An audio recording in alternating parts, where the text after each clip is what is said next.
Good afternoon, everybody. My name is Ruth McEwen, Councillor Ruth McEwen, and I'm Chair of the Health and Wellbeing Board.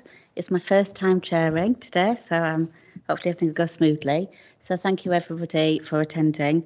Before we start the meeting, I have an announcement to read out to you. So I would like to inform everybody present that this meeting will be recorded and broadcast live in Microsoft Teams, and then will be uploaded and available for repeat viewing on the Council's website. I'm afraid that due to current technical limits in the chamber, not all attendees physically present will be able to see it on camera. It's not too many today, but you should be able to hear everybody if they use their microphones. The seating area in the public gallery and the public speaking table above the camera. Councillors, officers and partners attending will be asked to introduce themselves before they speak at the meeting for the benefit of the public. And just to help me manage the meeting, if any members of the board attending online wish to speak during the meeting, please can you indicate your wish by raising an electronic hand in Teams, and also verbally, just to let me know if you call me. This will help us avoid missing your request. And saying if anybody's in the chamber wants to speak, please raise your hand as usual. When not speaking, please can all online attendees put their microphones on mute and switch your cameras off. When called to speak, please switch on your camera and unmute your microphone and pause for about 3 seconds to allow for a slight delay in connection. Thank you very much. Right, so let's begin. The first agenda item is declarations of interest. I haven't been advised of any. Nope. Oh, sorry. Yes. Go ahead. Thank you, Chair. So Andy Jaczerski, GP and Vice Chair of the Board. Just wanted to inform that my role with the CCG has changed in that I have resigned as urgent care lead of the previous Berkshire West CCG. The CCG ceased to exist on the 30th of June. I have no official role in the new Bob ICS, but in the transition period whilst the ICS is reorganising, I'm carrying on as the Vice Chair of the Health and Wellbeing Board until clarification of future arrangements. So I hope you don't mind me still being here as the Vice Chair. Thank you. No, thank you. Thank you very much for that update. Thank you. Agenda item 2, minutes of the meeting held on the 18th of March. To those who are attending, is everybody happy with the minutes? Yes? Yeah. Okay, thank you. Yes. Thank you. Okay, agenda item 3, question, and we do have one question from. We do have one question, and is somebody asking a question online? Oh, not present. No, Francis Brown, yeah. Oh, sorry, Francis Brown to ask a question.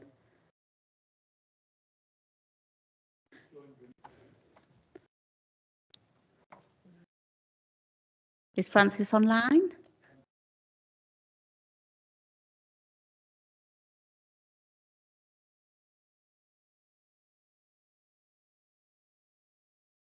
I read the question.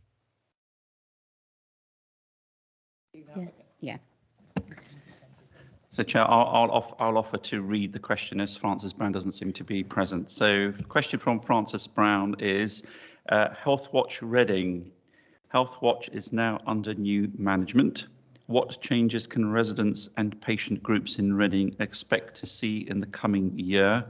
How will Health Watch demonstrate a greater effectiveness in discharging its statutory duties relating to the numerous facets of healthcare and social care in the Reading area? Thank you. The contract with the advocacy people to deliver Health Watch has been in place for 6 weeks, and this time has been focused on securing staff in place within a new structure and ensuring all transferred systems, such as the website, are functioning properly.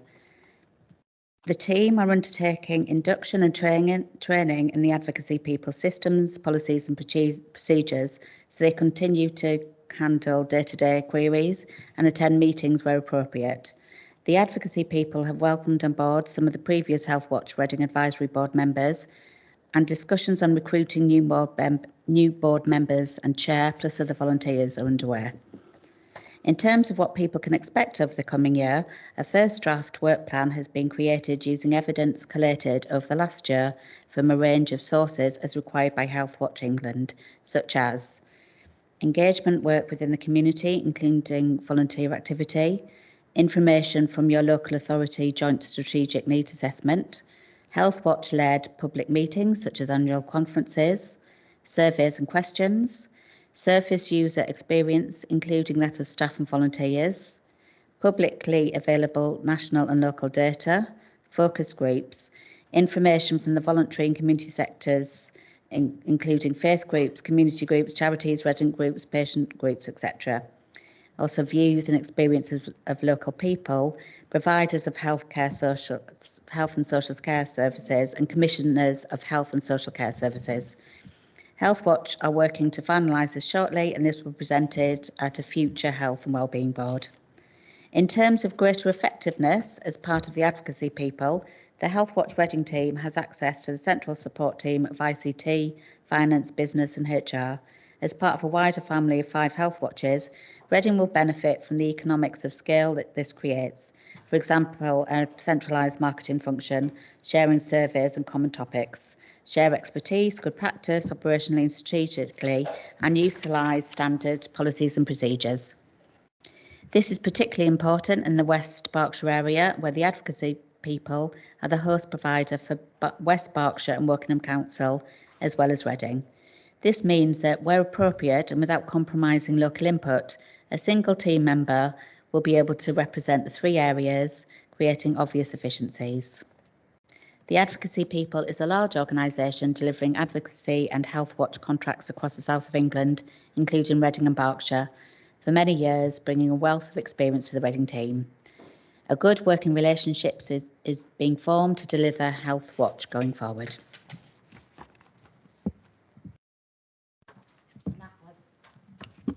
That was the only question. So moving on to agenda item 4, petitions, and we don't have any. So moving on to agenda item 5, and it's the impact of COVID in Reading. And is that Belinda? Sorry, Tracy Datchevich is presenting. Hi, Chair. Yes, good Hi, afternoon. thanks, Tracy. Tracy Daskovich, Director of Public Health for Reading. Becky's not with us this afternoon, so I'll pick up the presentation. Forgive me if my voice is a little shaky. I've got COVID at the moment, so I'm hoping my voice will hold out for the duration of the afternoon. It's just a brief update on COVID. Much of this is available in the popular press, but just to give an overview, there is a presentation available in the agenda packs, which I'm not going to go through for an item purely because the data has shifted so incredibly quickly on this. We are seeing an increase in COVID transmission across our communities. The replication rate is increasing. The current variant is one that is showing itself to be quite contagious. However, we are still seeing quite a mild impact of this illness. It seems to be quite short-lived and to present itself as quite a mild form of the virus. So we're not seeing people becoming severely unwell with it, nor are we seeing increase in hospital admissions to the scale we have in the past, although we are seeing hospital admissions increase, and we are not seeing fatalities in relation to that. I'll just pause for a second. I can see that John has his hand up. John, do you have a question? Sorry, I didn't mean to put my hand up. I have typed a question. Oh, fabulous. I'll keep an eye on the chat for that as well. Thank you, John. Really good question in terms of will free testing be reinstated. We've had no confirmation of this yet. However, it has been a question that has been fed into the centre. It is something that is being talked about quite frequently now to see whether this will happen. If you go through the pack onto the slides, you'll see on the second slide where we talk about testing. Testing has obviously dropped off considerably since free testing was removed. So that will give an indication in terms of the number of people that still have access to tests. that are testing, and also those people that present in clinical settings that are obviously testing with that. But I will certainly keep Health Wellbeing Board informed should there be any change on the availability of free testing.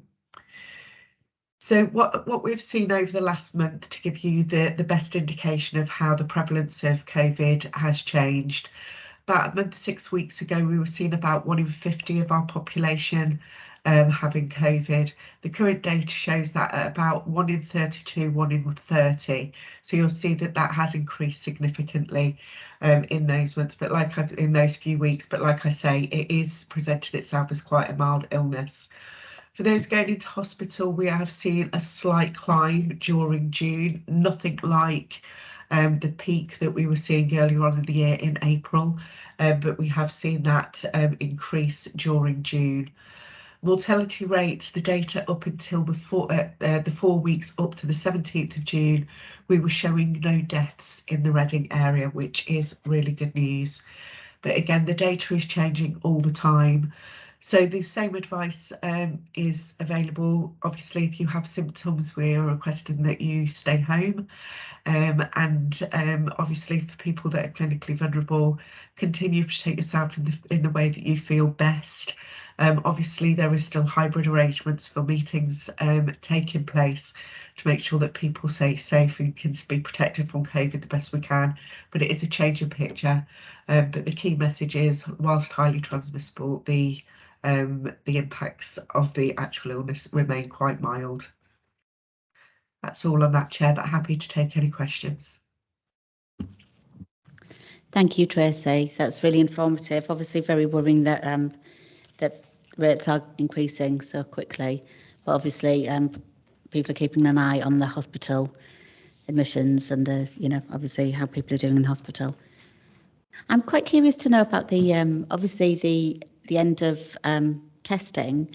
Do we have any information about, because it's sort of anecdotally, I've heard that some employers are offering free tests. I wonder how many sort of employers locally are offering tests for staff. I don't know if we'd have information to that, because I know it's a worry for a lot of people going into the workplace. Yes, absolutely. And it is a question that's been asked. We're going to try and do some mapping on this to see how widely available testing is available. Don't have that data at the moment. It is something that we are looking into. So I'll certainly advise you of that once I have that information. Thank you. Tracy, thank you. Andy Czerski, Vice Chair. Who is mainly being tested? Because I know in the NHS we're still testing regularly twice a week. That's the advice. Are there any other sectors that are doing routine testing, or is that it?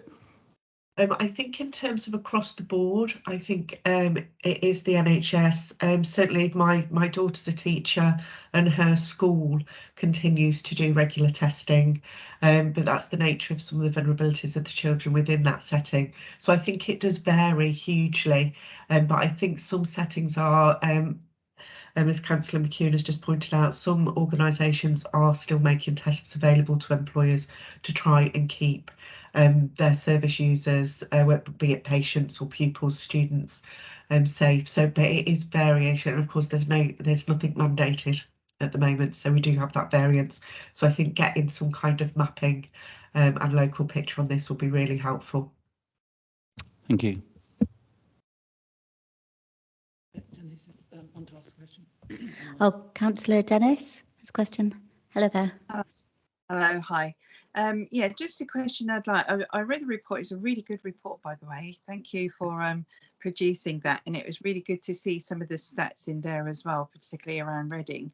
And I just wanted to ask, because I noticed that there was a low take up amongst the BAME groups. And I know that, you have tried as much to get into those groups by going through the organisations within them.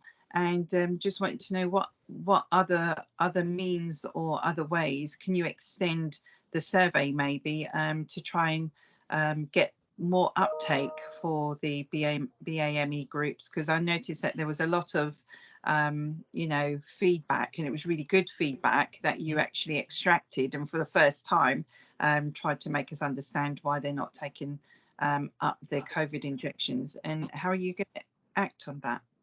Oh, yeah. Thank you, Councillor Dennis. A really helpful question, and it's an area that we're going to continue to work on. It's a conversation that's happening live at the moment in terms of our winter planning. Not only around COVID vaccine uptake, but of course we'll be wanting really good flu uptake this year as well. We've obviously had the benefits of not mixing as much over the past couple of years, so we've not seen as much flu circulating within our communities. So we're talking about vaccination both in the context of COVID and flu at the moment, and thinking about how we can best impact our communities and get the best uptake we possibly can. So we may be repeating some of the work that's previously gone on to have those conversations. We have the benefit, and we'll be talking about this later on in the session, and I know Belinda's on the call as well, that we'll be talking about vaccinations more generally later on in the session. But we do have the Vaccine Champions programme in Reading as well, which is really focusing on getting our health inequalities uptake and really tackling health inequalities at their root cause, and vaccination uptake is key to that, and dealing with this very point that you've just raised is all part of that Vaccination Champions programme. So we'll get a really good full update on that. So there is a huge amount of work going on this, but it's something that's going to need our continued energies right up until the winter, but also through it, so we can keep people informed and reassured to enable people to come forward in the highest number possible to make sure that we can protect as many people as possible. But a really good question, and I think the more that we can have this conversation and keep it live, the better it is in terms of raising awareness. So thank you. Thank you. Thank you, Councillor Dennis. Thank you, Tracy. Any other questions or comments? Nope. Okay. Well, thank you very much for the report. So we're noting this report today, so thank you very much.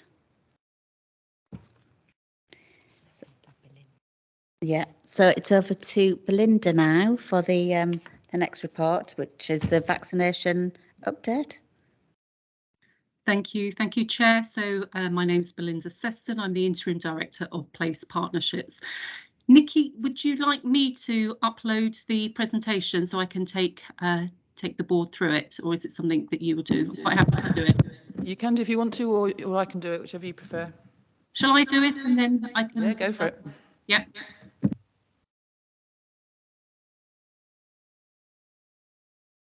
Okay, let me just do that.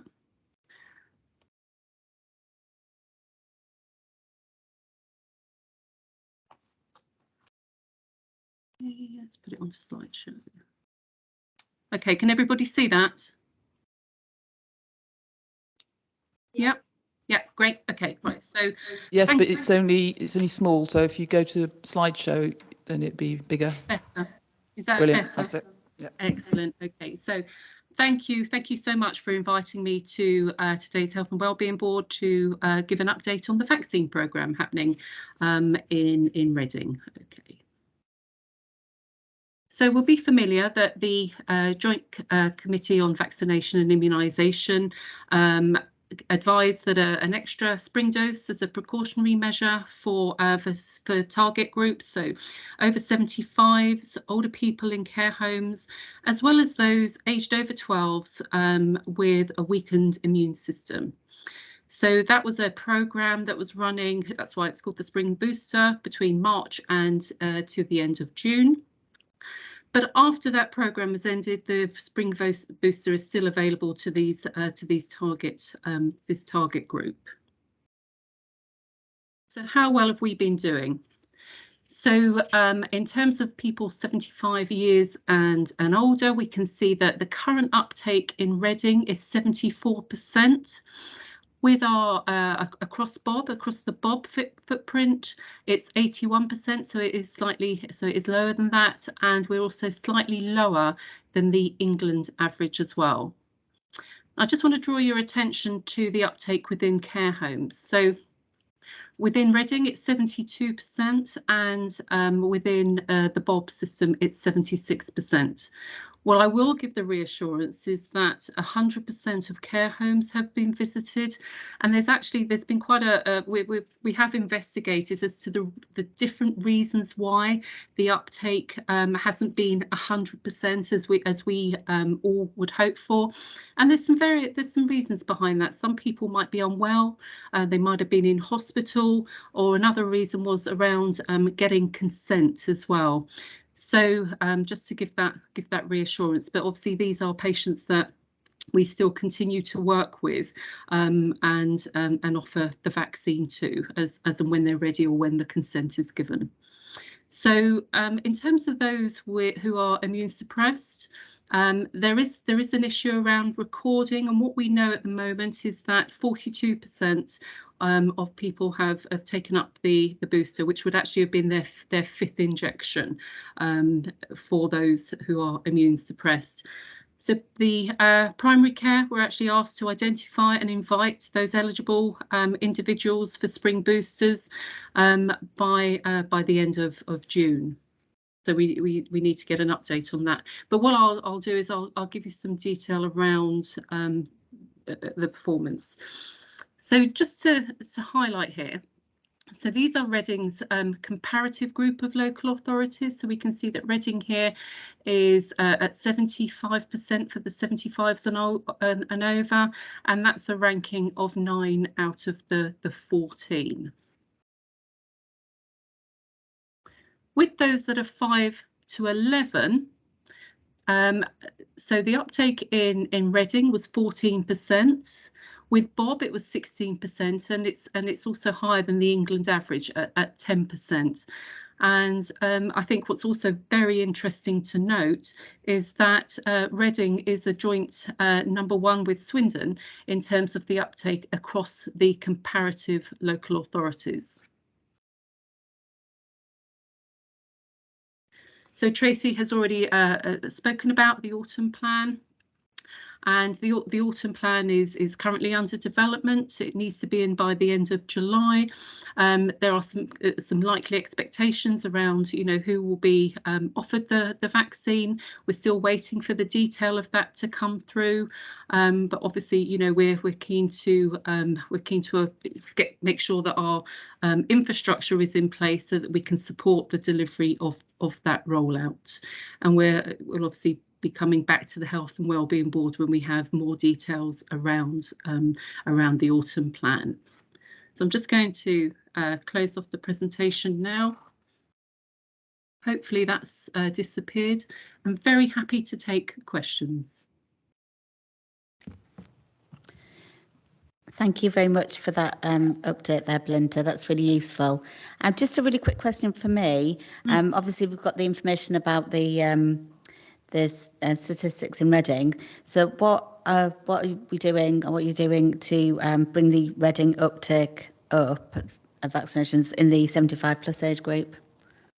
Yeah, so sorry, my liquor. So we're going to be talking a little bit later about the COVID Champions project, and that's one of the key areas. And alongside that, we're going to be hearing a little bit from Healthwatch around the COVID hesitancy or COVID confidence survey that they've undertaken.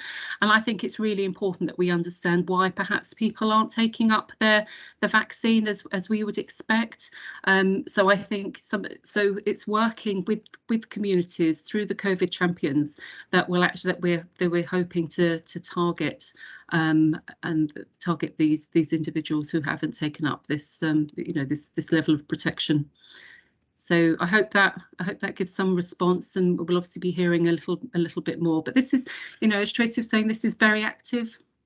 And you know, it's a continued piece of work for us to be reaching out to these groups and to be offering this level of vaccine to our residents. Thank you, Belinda. Andy?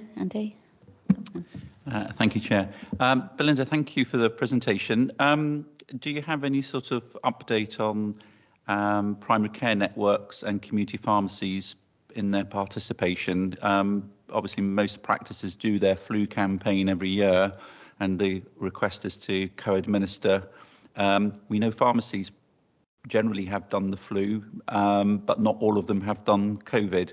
So is that going to change? Are the pharmacies that did flu before going to do COVID as well, or is there going to be a difference between which pharmacies do which? Thank you.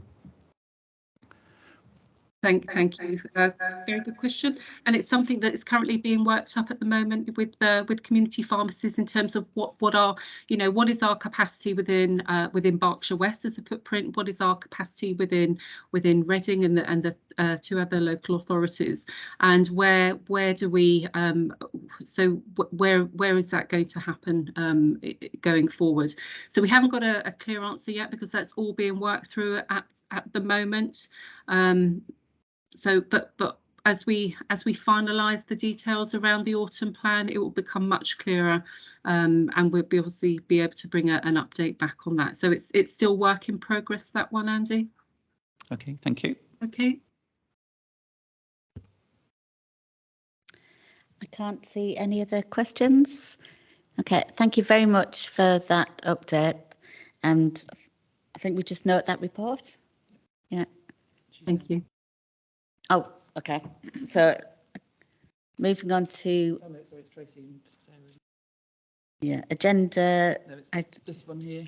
Oh, sorry, I've missed one. Health Yeah, Watch, sorry. Health Watch report, yeah. So for to Tracy again, And is you've that? also got Sarah Deason from Health Watch. Oh, sorry, and Sarah Deason. Is it Tracy presenting the next report? Linda's absent. I think it's Sarah, I think, Oh, from sorry. Health Watch. Yeah, hi. Sorry, Sarah. I shouldn't have crossed out. So yeah, sorry, I wasn't expecting to present, to be honest. I was advised it was for information. Okay. Sorry, it's me getting it muddled up. Who's not here? I saw B and it was Becky Pollard, but it's not Becky. It was Belinda. So Belinda, were you going to say something on this item in relation to the COVID vaccine refusal report from Health Watch? I had prepared a little slide that I'm happy to go over. Yeah, that'd be brilliant. Oh, yeah. And Yeah, okay. I was just telling the chair that Sarah Deason is also here from Health Watch, who we haven't met before because she wasn't involved in this. Were you, Sarah? It was That's correct. previous to your involvement. Yeah, Sorry, it's me confusing the chair by putting the wrong thing on her list. No, that's okay. So I'll just share my slides quickly, and then Sarah will be able to take up the mantle from that, if that's okay.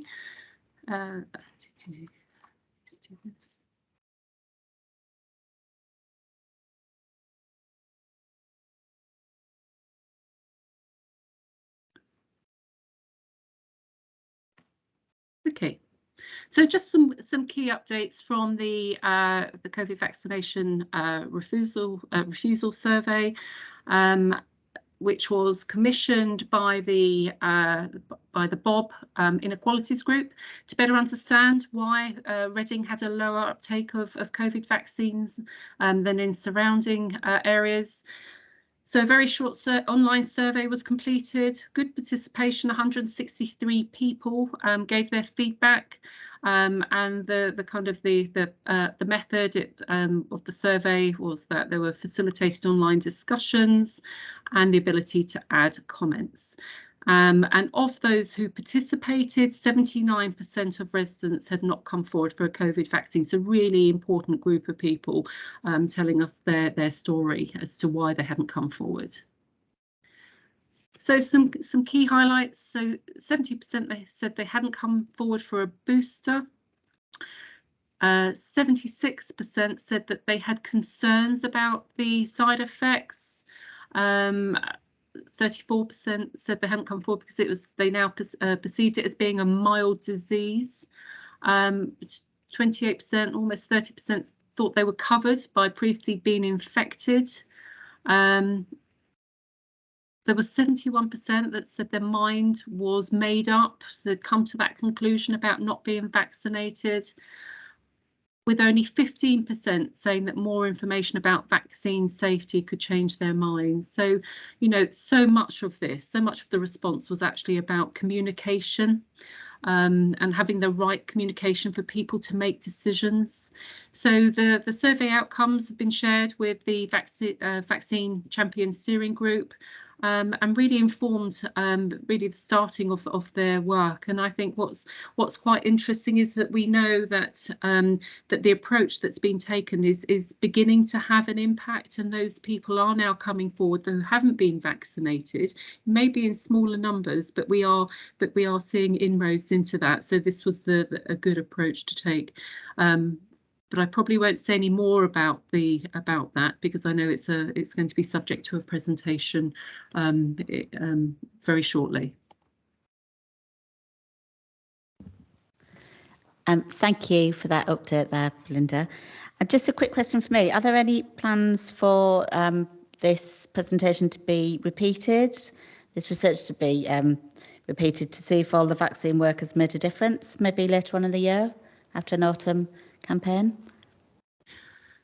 Yeah, so I think there are no current plans to actually do that, but I think we obviously need to keep an eye on what's happening, and I think that's why the close working with the vaccine champions is so important in actually with the data to help us make that decision as to whether we still need to go out and do another survey. So not immediately, but I think it's something that we need to actually watch. Thank you. Thank you very much. Any questions or comments from any? No? Andy? Yes, question from me, Belinda. I'm just trying to look in the report. Is there anything in there that says that those that were hesitant for the COVID vaccine were also hesitant for other vaccines, such as flu as well? Obviously, with the autumn plan looking at co-administration, are we going to get people coming for flu but refusing COVID, or are they just not coming for either? Do you know if that's the case? Yeah, no, good question, Andy. It's not something that I have spotted in the report, but you know, I think that is an interesting question. And if we were to run another survey such as this, I'd probably want to expand it a little bit wider than the current remit. Obviously, that had a very focused approach, but I think that's a good question that we should consider if we run another programme. Thank you.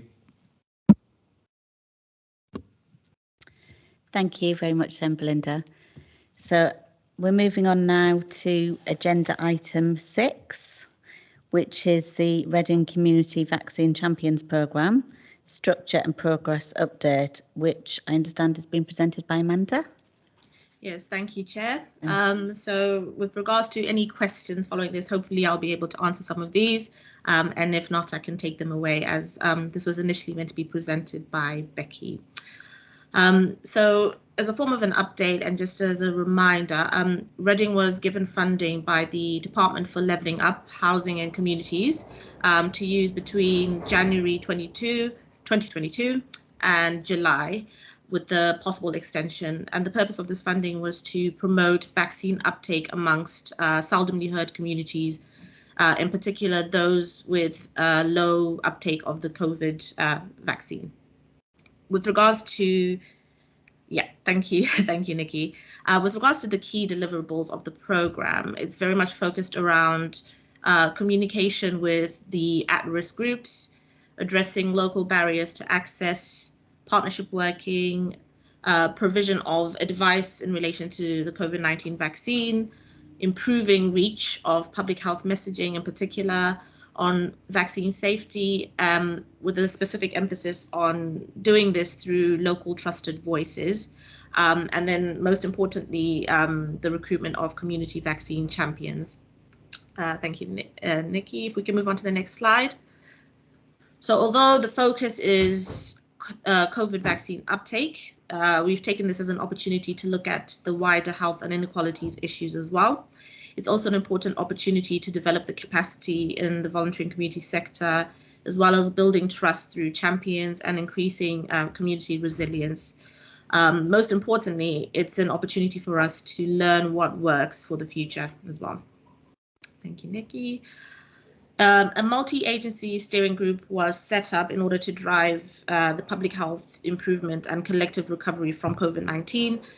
And the steering group agreed to focus on specific target groups, as you can see there on the screen, the Chinese population, Black or Black African and Asian community groups, younger adults, areas of deprivation, and with a specific focus on Central, Leighton Park, Battle and Caversham Bridge, as well as vulnerable groups. So this includes the homeless, substance misusers and refugees. Part of the key objective of the program as well is to build on existing vaccine uptake work. So some of the work that's been implemented by RVA, as well as strengthening the local infrastructure and partnership working with the CCG, PCNs and RGPs. Thank you, Nikki. Next slide, please. So this slide is just identifying the program governance structure. We can move on to the next slide. These are the work streams that were created in order to progress this valuable piece of work. And we can move on to the next slides. With regards to data analytics, I've provided a few sort of short sentences there just to provide a bit of an update. We continue to work on developing and making alterations to the KPI dashboards in line with local drivers. So as we learn more, we make the necessary changes.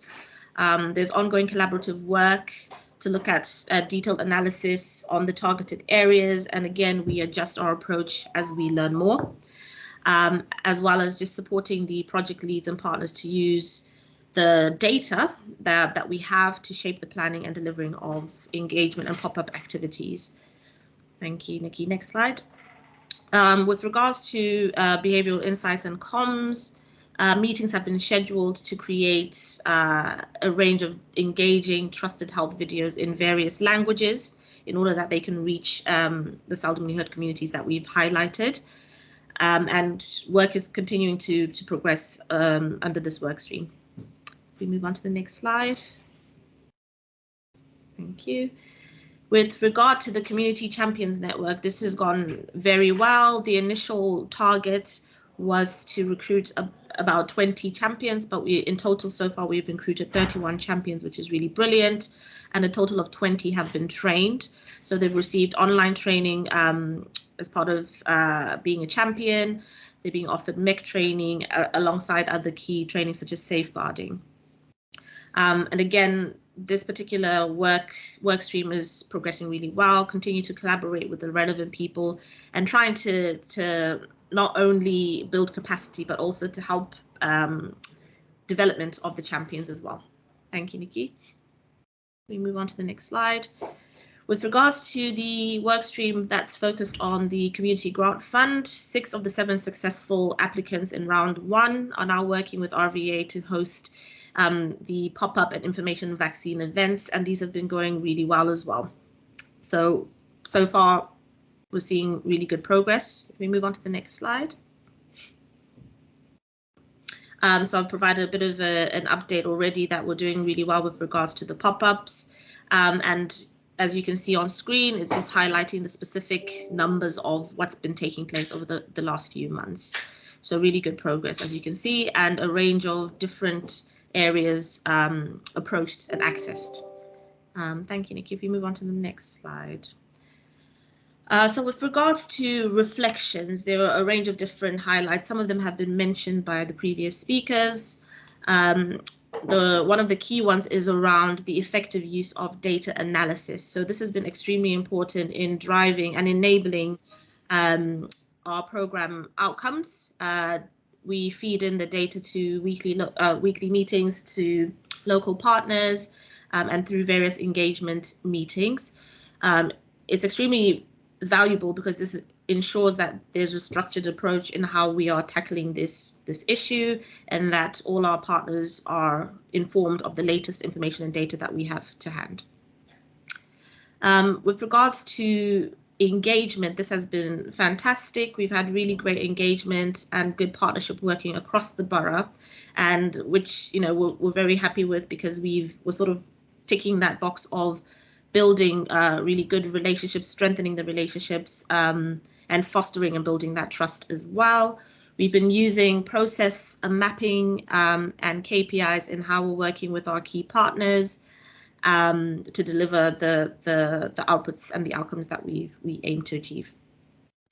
With regard to the possibility of an extension of the program, if this were possible, this would be a major conduit in deploying the community infrastructure that we've achieved to date. We don't want to lose that. We want to build from there, and hopefully the knowledge and the work that we've built and the partnerships that we've built can help towards the delivery of the autumn vaccination booster program, which will be taking place in September. So there have been some challenges, particularly with the national timeline. It was very constrained, and this therefore fed into local challenges in essentially in mobilizing the necessary resources, engaging partners. But as I mentioned before, people have been really brilliant in coming on board and trying as best as they can to stay on track with the national timeline that we were provided.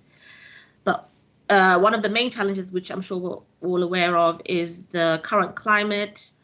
The report feedback that we've received about vaccine resist or hesitancy, that there's a low appetite for COVID-19 vaccine uptake. However, we have seen, there is a lot of evidence of the wider health and well-being objectives being achieved throughout the process, inclusive of increased vaccination. So with regards to next steps for consideration, the key thing that I wanted to highlight is to recommend that the Health and Wellbeing Board recognize and acknowledge the good progress and outcomes achieved to date, and will continue to work towards improving this. We want to encourage partners to continue to support the delivery of the program, and also to encourage or to recommend that the board support the consideration for the extension of the program beyond July 2022.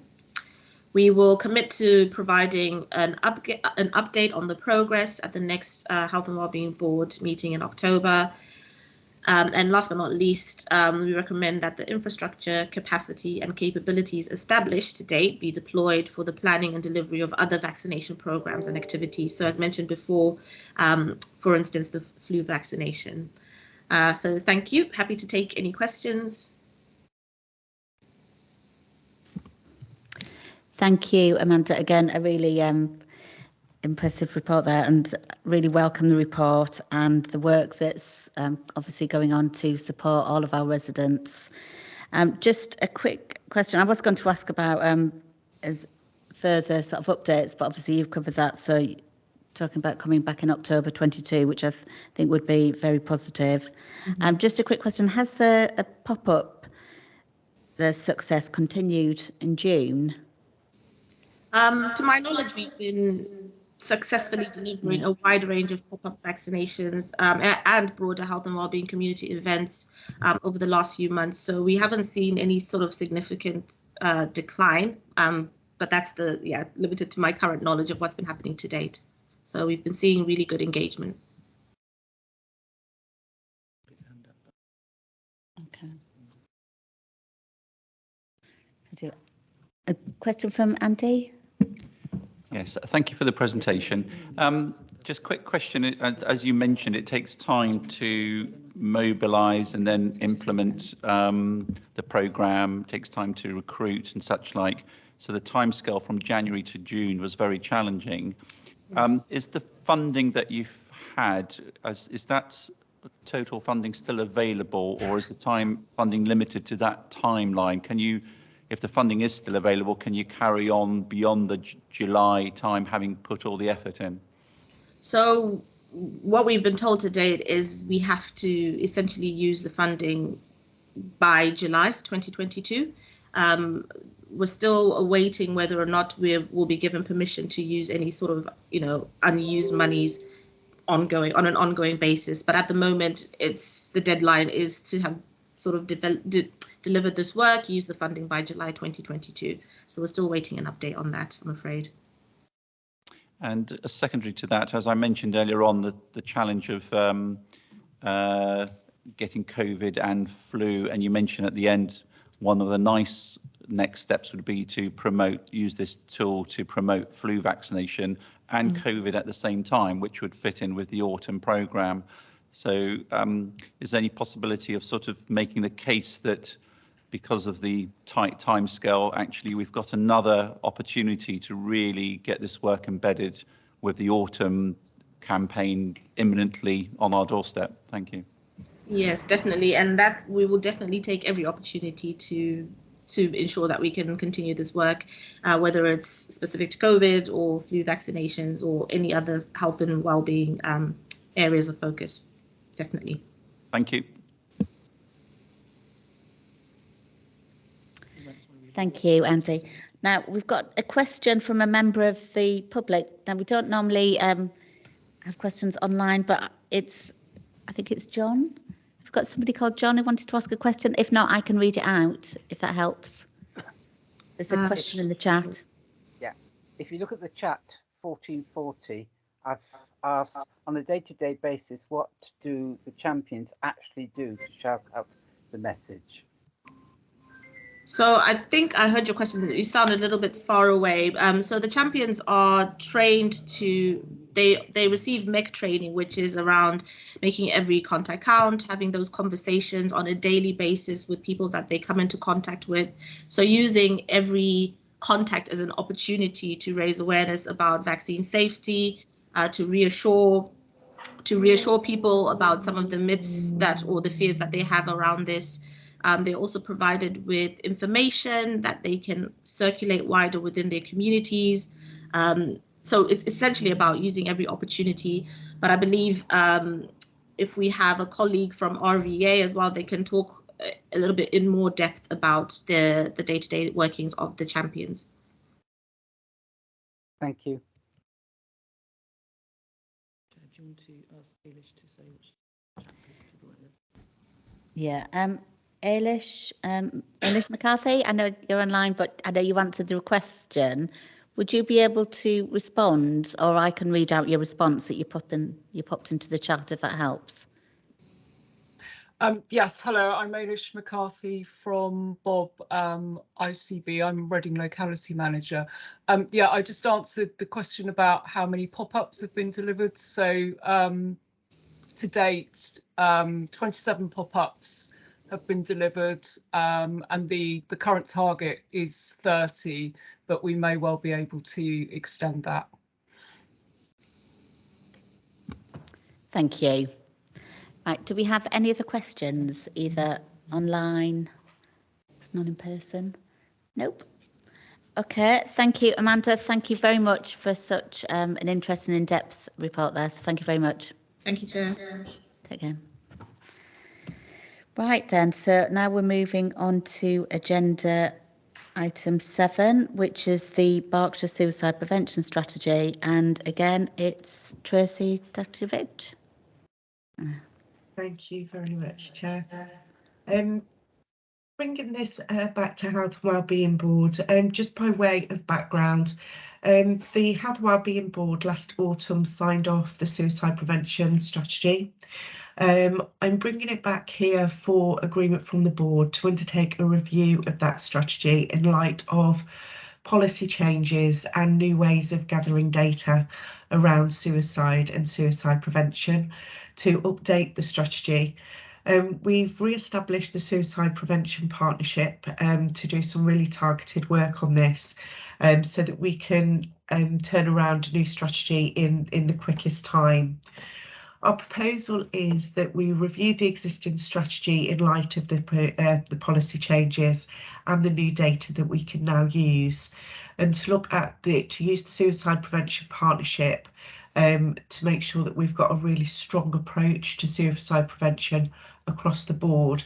And whilst we're doing the work on the new strategy, put in place a 10-point plan to help us progress the work against our priorities to ensure that the work continues at pace. So these 10 points will be to introduce suicide prevention across all policy, to improve methods to tackle root cause vulnerability, to establish a trauma-informed approach, assess and strengthen ways of tackling inequalities, establish focus on debt and cost of living, improve focus on children and young people, establish a means to address female suicide rates, strengthen focus on links between mental health, self-harm and suicide, continue to develop and establish support for people bereaved by suicide, and develop a means for family support to ensure the individual well-being. The reason for these things is we've found through our research and review that some of the key transition points that impact on suicide are key to both income, loss of job, cost of living and debt, breakdown of relationship and loss of a partner. We're also seeing an increased vulnerability amongst children and young people, so increasing our connection with schools and young people's services to make sure that we can build that into our strategic priorities and have greater effect on this particular group. We want to do a great deal of engagement and consultation over the next few months while we establish the reformed strategy, so we can really get insights from our community into this work.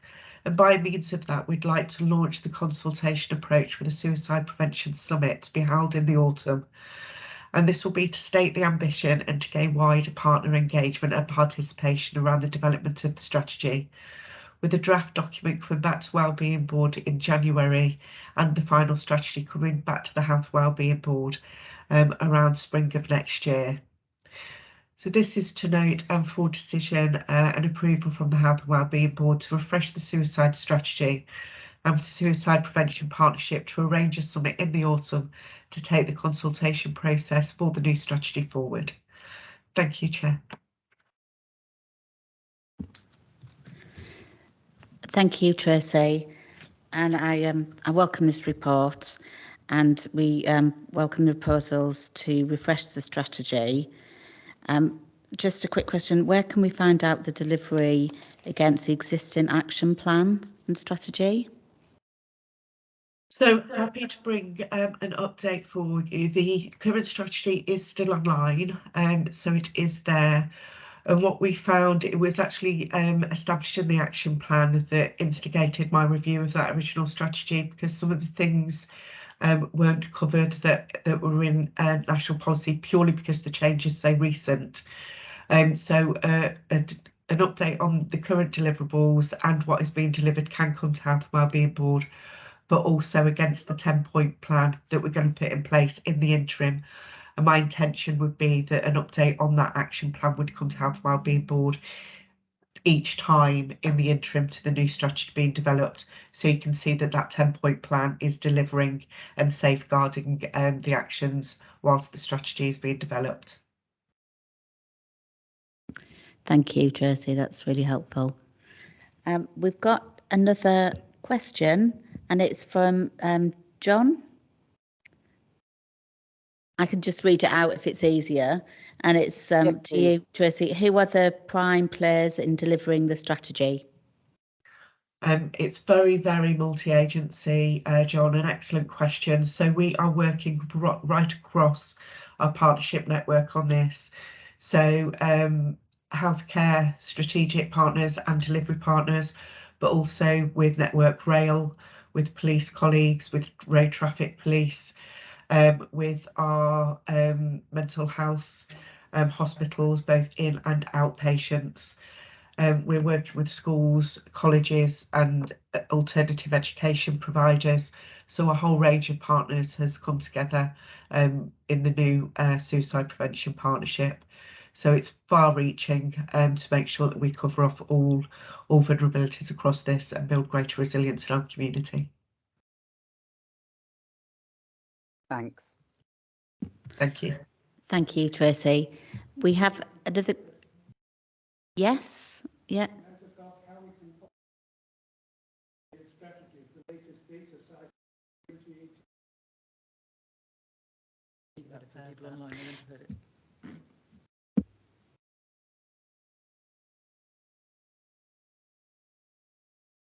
Tracy, we've just got a quick question for the member of public, so we're just getting the mic set up. How can we really have a proper strategy if the latest data cited is from 2018? Can we not get more up-to-date data?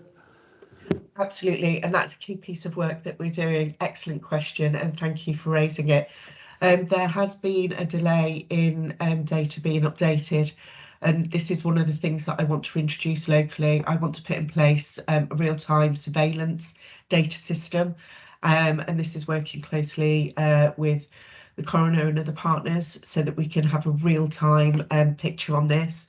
Real-time data surveillance is relatively new, but it is something that is being implemented elsewhere, and it's something that I'm fairly confident that we can put in locally. This is our best chance of getting real-time prevention in. By understanding the risks, we're able to do mitigation. So an excellent question, and through real-time surveillance, I hope we'll be able to have that in place in a more meaningful way. That is part of the objective of the new strategy. Thank you, Tracy. Now, do we have any further questions from anybody online? No, I don't think so. Well, thank you very much for this report, Tracy. It's very informative, and we note this report. Are we happy to note the report? Yep. And the recommendations. And the recommended actions. Yeah. Thank you. So moving on now to agenda item 8. So it's Royal Berkshire NHS Foundation Trust, our strategy, and it's a report presenting the text of a draft received for Royal Berkshire NHS Foundation Trust. And I think we've got Matt presenting. No, Andy online. Sorry, we've got Andy. Sorry, Andy. Carolina's here in person. Right, okay. Chair, just a procedural point. Apologies for on the agenda. The report has got out of sync with the strategy. So the report is on page 77, the covering report, and the strategy is on page 57. If people are trying to look online on the papers, so I apologise for that. Thank you, Chair, for inviting us here to talk about our strategy and also to get some time with the committee to get some feedback as we develop it further. Apologies, I am not with you in person today. Like Tracy, I've also one of the 3.5 million of us with COVID at the moment in the country. So I do have a few exhibits just to lead us through as we go, which I will put up on my screen as we go. So we, as you've seen in the pack, and I can't see which slides. There we go.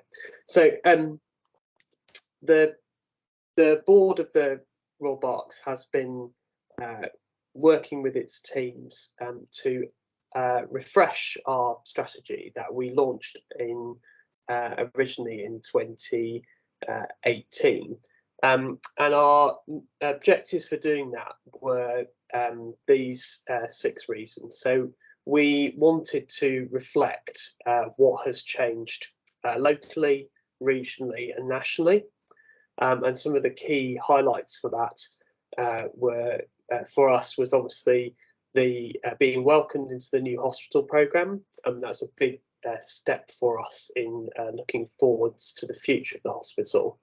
We're recognising the changes that were taking place in the NHS architecture, for example, locally and nationally over the last 5 years, and then more broadly some of the national developments, not least of which was our learning through the COVID pandemic period.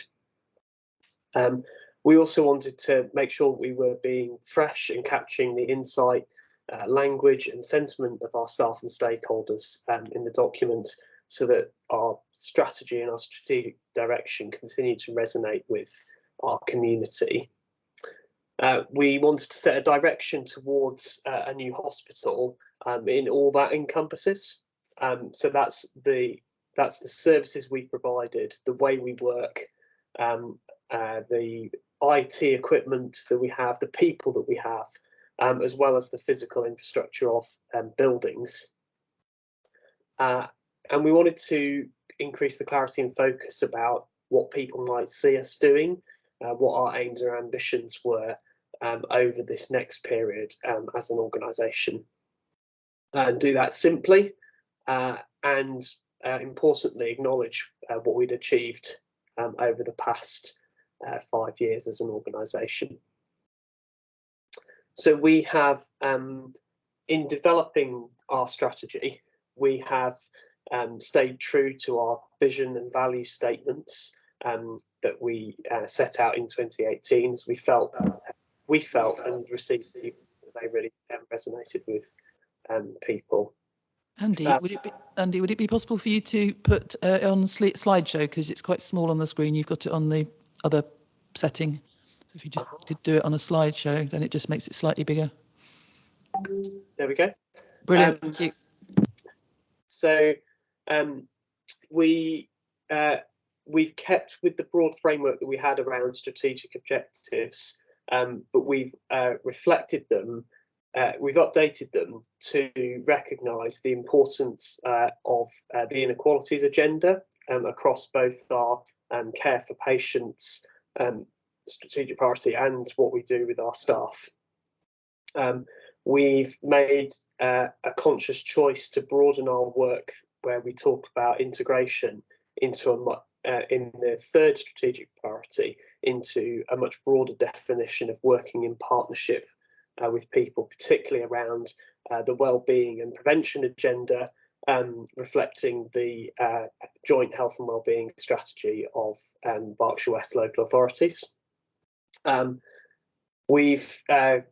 We've kept working with our Cultivate Innovation Improvement agenda, and then we've broadened again our sustainability agenda out of finance to look at both finance and environmental sustainability. We've then set out some aims and objectives for each of those areas, and we've been working on a series of metrics that we'll be aligning in our regular performance reporting to the public and internally about how we're doing against each of these objectives. And in the document, you'll see more about what we expect to be doing in each of these 5 areas. And then finally, we've also been working on what this means for clinical services, and in particular, some developments that I think are important for this committee. So the third focus of our clinical services strategy around promoting wellbeing and adopting the posture of prevention is essential to we feel our contribution in helping to deliver the joint health and wellbeing strategy, and ensuring that the resource that we have is working with partners across health and care to promote wellbeing in the population. There's an important priority for us about extending what we do in reaching patients where it's best, and that means doing more digitally where we can, recognising the exclusion challenges that has, but also making use of all the hospital sites that we have across our patch, and working in partnership with our colleagues in primary care where we can bring things into the community in that way. And I think I am going to stop there and take any questions that people might have.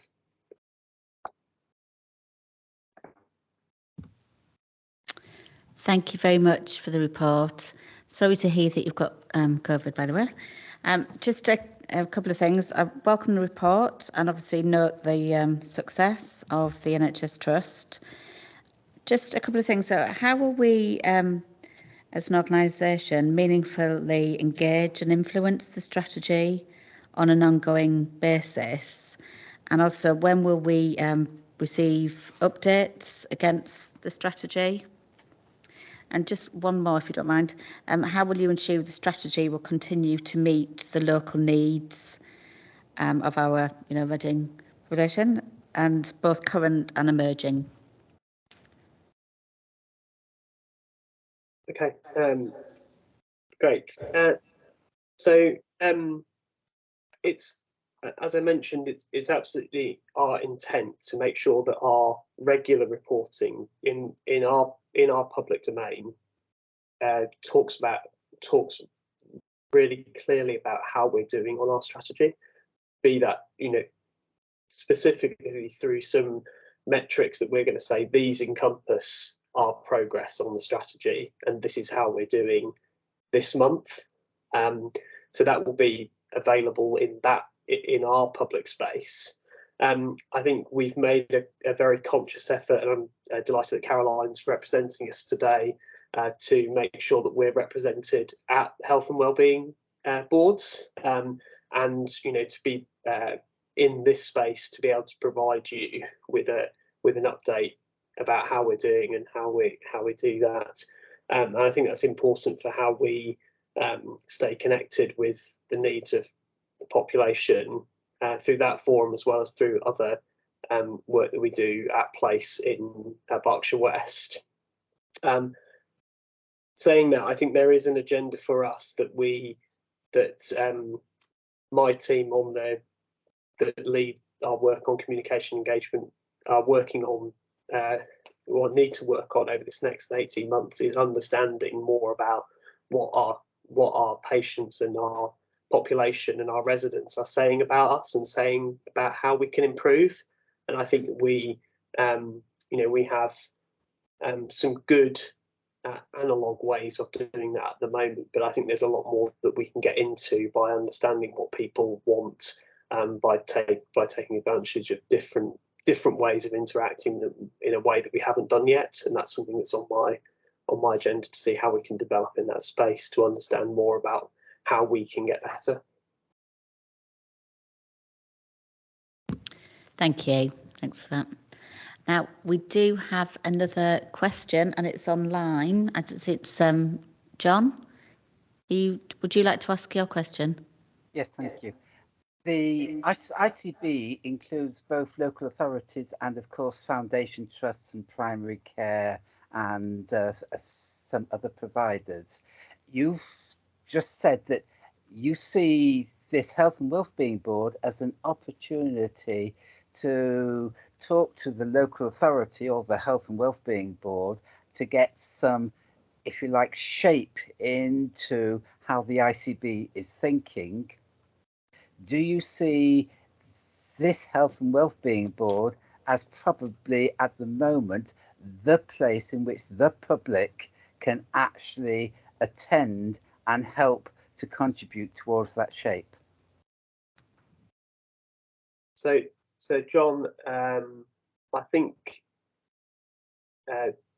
I'm not able to talk to the ICB, and I know that I see Amanda's joined us, because I think, Amanda, you're going to come and talk about ICB. So maybe from an ICB perspective, Amanda, you'll pick that question up on your item.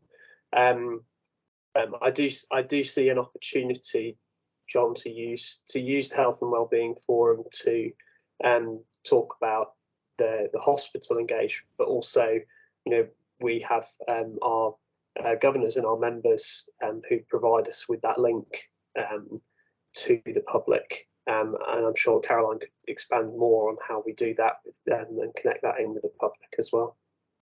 That will be very interesting, because obviously the governors help by looking to accountability from their NEDs as to what the Royal Berkshire, for instance, is doing. But at the moment, there's very, very little, if any, presence of the public on the ICBs, and that causes me concern. Yeah, well, I'm sure Amanda will pick that up in her item specifically. Thanks for your question. Thank you. Caroline? So I would just following on from what Andy says, so we've got a membership database, so we've actually got about 8,500 public members that we can communicate directly with. We also hold a series of membership events, which we haven't been able to do for the last 2 years because of COVID and social distancing. But we're just starting that series of events off again. So they are excuse me, they are hosted by our governors, and we try and go to each of the constituent areas. So we have got a programme of events that actually we're due to take to our membership committee, which is a public meeting which people can attend virtually. So that will set out that series of events of how we're going to try and engage with the local community. And separately working with Sharon Herring at the Royal Berks, who's our Associate Chief Nurse for patient experience, workforce, education, etc., etc. We're trying to link with her in terms of a planned event in South Reading, where we're hoping to go out there. They're going to offer health checks for people, but at the same time, we're hoping our governors will come along with us, and we can talk to members, members of the public direct about the hospital and get feedback that way as well. Thank you. Thank you, Caroline. Do we have any further questions? I've got a question from a member of the public. Would you like to come forward to the microphone? Very briefly, in 3.1, the mention of partners in general practice, mental health and public health does omit quite a lot of community delivered and allied services. So I wonder if that's deliberate or just an attempt at compression.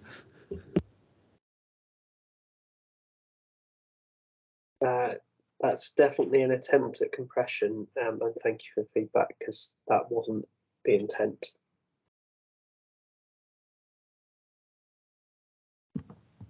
Thank you. Right, any further questions or comments? Nope. Okay, well, thank you very much then, Andy. And can we note the report? Yep, thank you. So move. Thank you. Hope you're feeling okay. Anyway, so moving on to agenda item 9, the Compass Recovery College update, and we've got Laura Straffino presenting. Hello, good afternoon. Can you see and hear me? Yes. Yeah. Lovely.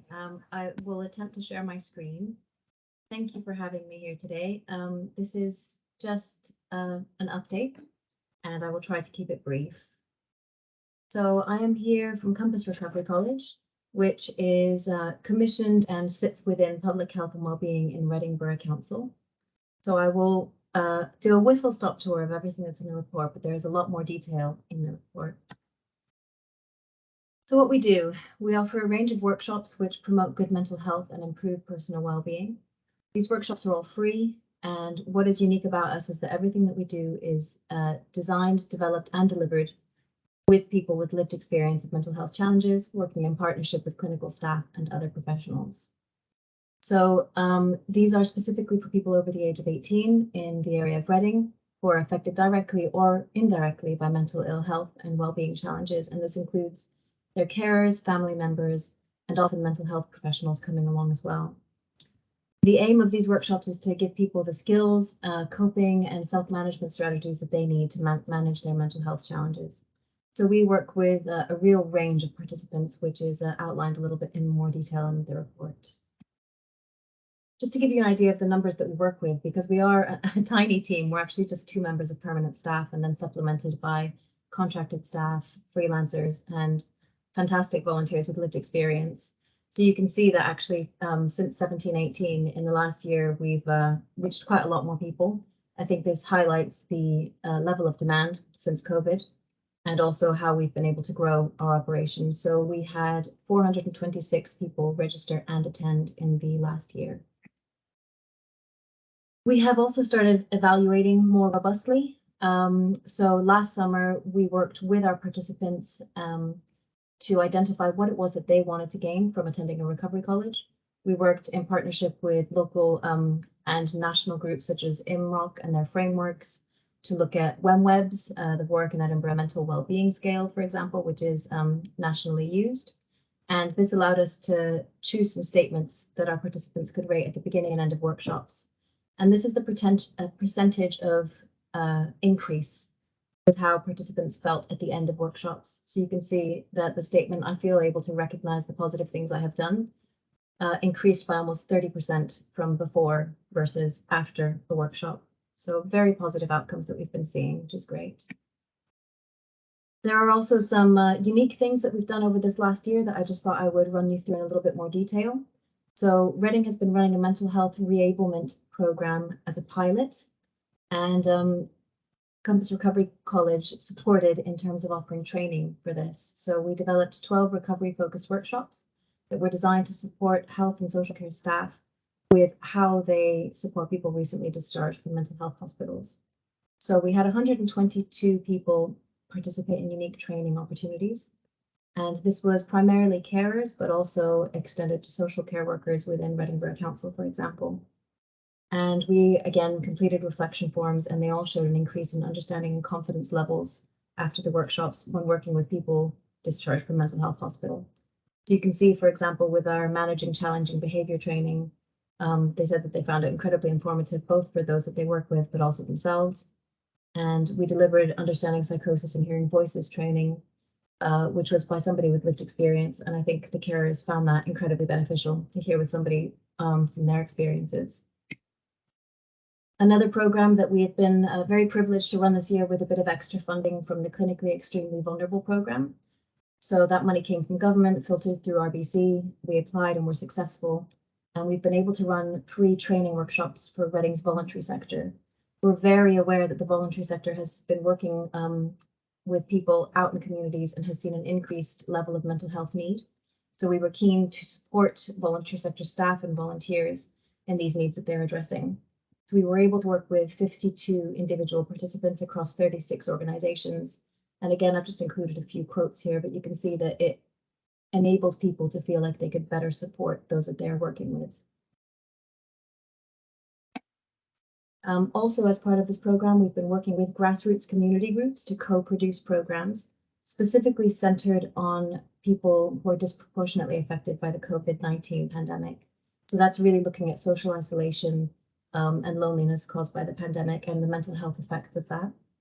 We developed bespoke workshops around mental health and well-being, and these were developed in collaboration by recovery workers from Compass Recovery College with community leaders, volunteers, and voluntary sector staff. So these were all unique, and they're continuing up until the end of August. Some examples here, we have really enjoyed working with Reading Community Learning Centre, working with refugee and asylum seeker women.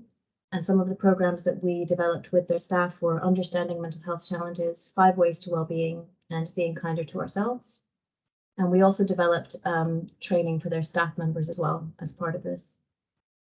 Working with the Weller Centre and looking at an area of specific high deprivation and quite a lot of social isolation, we have been developing sessions around young people's well-being, social anxiety, and money matters, so the links between finance, budgeting, and mental health. Another program that we have run this year, again with additional funding from the Contain Outbreak Management Fund program, we have been able to partner with the Alliance for Cohesion and Racial Equality, so ACRE here in Reading, and they work with ethnic minority groups and are very trusted with community members. So they are a great way of being able to reach more diverse populations to address the mental health challenges, particularly as we know these have really been escalated by COVID. And we were able to fund them to develop a culturally tailored mental health aware and a suicide awareness training and booklets. And we've co-produced workshops with them around men's mental health, women's well-being, and still to run an intergenerational well-being event. Also, as part of this program, we have been going into bridging hotels. Bridging hotels is where refugees are being housed in Reading while they look for more permanent housing. So we've been working both with Afghan refugees and with dispersed refugees. And as part of this, I initially went in and with the help of translators, talked to the refugees about what sort of sessions they would enjoy. And they wanted well-being sessions to stop worrying about the stresses of everyday life. So we brought in art practitioners, creative writing practitioners, and yoga therapists to work alongside our recovery mental health workers. As you can see here, we had some lovely sharing events where we had food and poetry and art, and it really enabled us to break down cultural barriers. It reduced loneliness and social isolation, and it helped the refugees feel positive. So there were women at the beginning of the sessions who weren't leaving their rooms, and at the end of the months that we have been working there in the hotels, we're coming down, we're smiling, we're engaging. It was a really, really lovely program, and we would be very keen to continue this if we are able to, because we know that this need is not reducing. And I've just included a quote here and some of the lovely poetry that was created. We actually have created a book out of this poetry, and we're keen for Refugee Week to share these books more widely. But you can see that this participant said that most mornings he found it hard to get up, but when he had his creative writing, he got up early with something to look forward to. And finally, I won't read this all out, but we have some case studies in our report. And I just wanted to highlight this because this one case study is not unique to the way that Compass works. We work very, very closely with people with lived experience at every stage of what we do. Most of our team is made up of people with lived experience of mental health challenges. This one person started as a participant with us over 6 years ago with autism and intense anxiety and panic attacks. They had been nonverbal for years. They were discharged from Prospect Park Hospital, and they came to Compass as a last line of defense, is how he described it. He did a range of workshops with us, and eventually this led to him having the confidence to go back to school, to enter employment, and then to join us as a volunteer. When we were then hiring for a recovery worker for our outreach work, he applied, and he was immensely capable, and you couldn't find anyone more passionate about the work that we do. So we were able to hire him and develop him as a recovery worker. And off the back of that, he's found permanent employment as a specialist lived experience practitioner in crisis support. And this is the case across the board that we see people having this journey with us. So I just wanted to highlight a bit of a good news story to finish off there. So thank you very much for your time. And I will open up for any questions. Thank you, Laura. Thank you so much for that report. It's such a positive report, and I'm sure we all really welcome the report.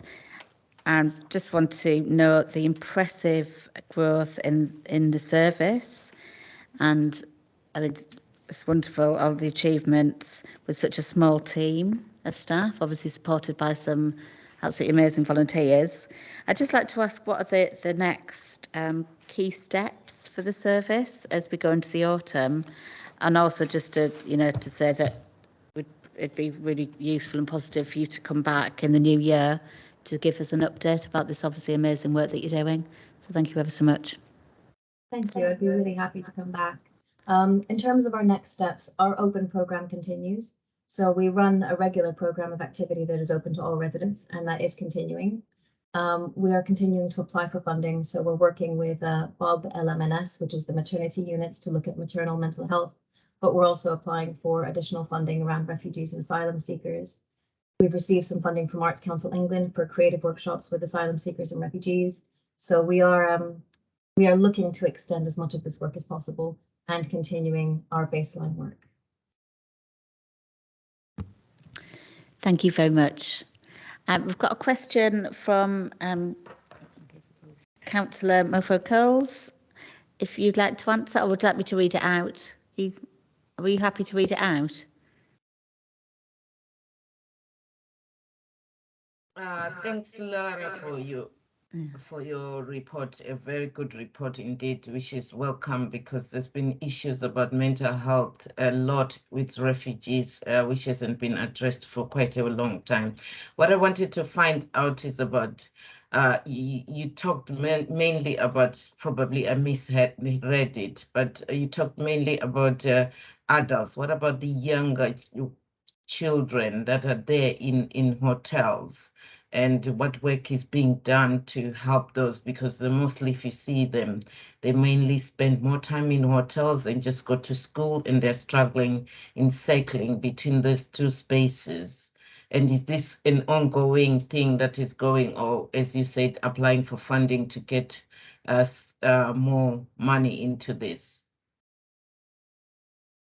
Thank you, Alice. That's a really valid point. And when we first started with the Afghan refugees, there were children everywhere because they hadn't gone into school yet. And it was, as you say, they were spending a lot of time in those hotels.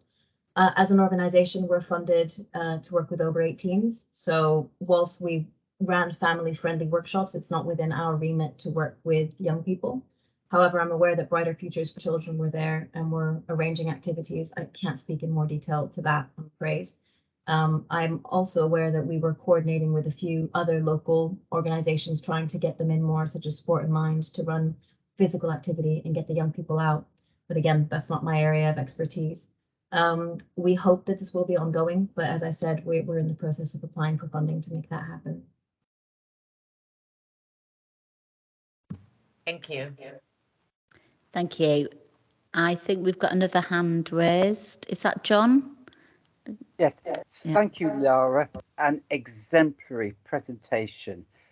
Excellent slides where we just had bullet points and you filled in with the right tapestry. It's a model that many in these kind of meetings can well follow. Thank you very much indeed. Lovely feedback. Thank you, John. Yeah, okay, thank you very much.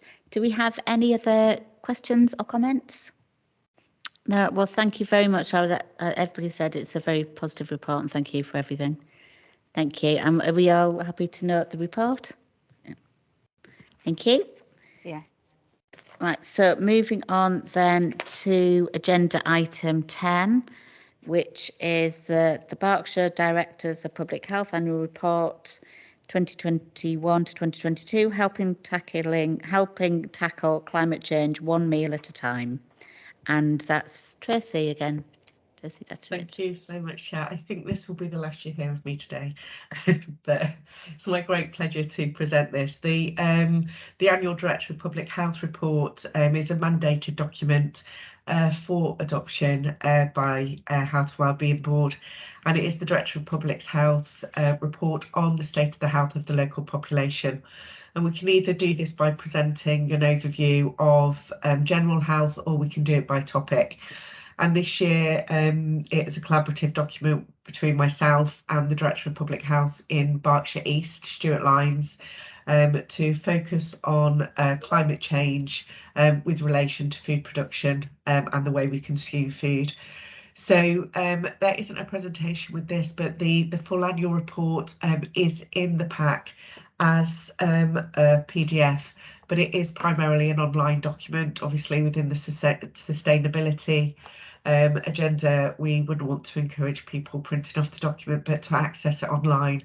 And the other reason why that is crucial for this particular document is we've had the great fortune of being able to video some of our local projects across Berkshire around food sustainability, and those video case studies are embedded within the online report for you to view at your pleasure.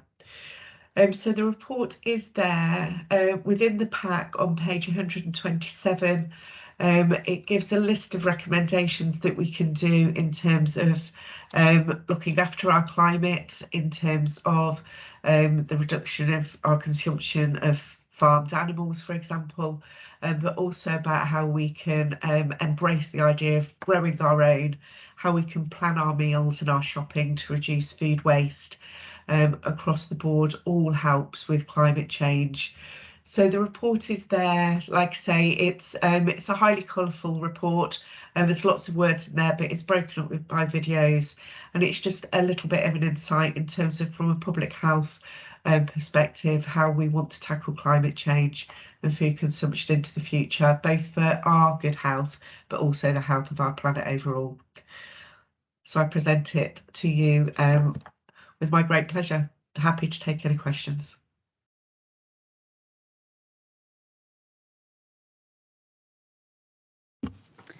Thank you, Tracy. Really great and interactive report. And just a quick thing for me, how will the recommendations be followed up in the report? So a lot of them are embedded in quite a lot of the work that we're doing already around sustainability. We are creating our work plan around looking at things through a social, environmental and economic perspective. So as we think about planning for our public health priorities for the coming months, we are looking in that tripod of headings. So a lot of this will be picked up in general work, both from a healthy eating point of view, a sustainability point of view, but also an economic perspective. So happy to share any update reports, whether it be as an update alongside next year's annual report as a precursor to that, which will be on a different topic, but also alongside public health programmes as they come to board over the coming months. Thank you. Oh, I've got one question from a member of the public.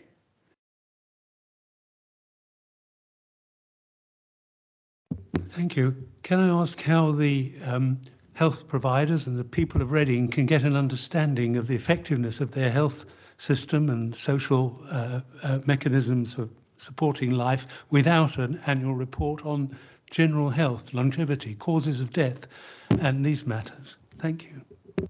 An excellent question. So all of that information is available. At last Health and Wellbeing Board, we gave a presentation, and there will be updates in coming boards as well around the Joint Strategic Needs Assessment. This has gone through a huge amount of work over the past few months and has been relaunched online. This gives the full picture of health for our local populations. It also talks about our population predictions, so we can think about how it demonstrates how our population is going to grow over the coming years, where we are going to see pressures around health inequalities, looking at life expectancy, but also the number of years we live in good health. So all of that information is available on our Joint Strategic Needs Assessment, which is available online through the Public Health Observatory.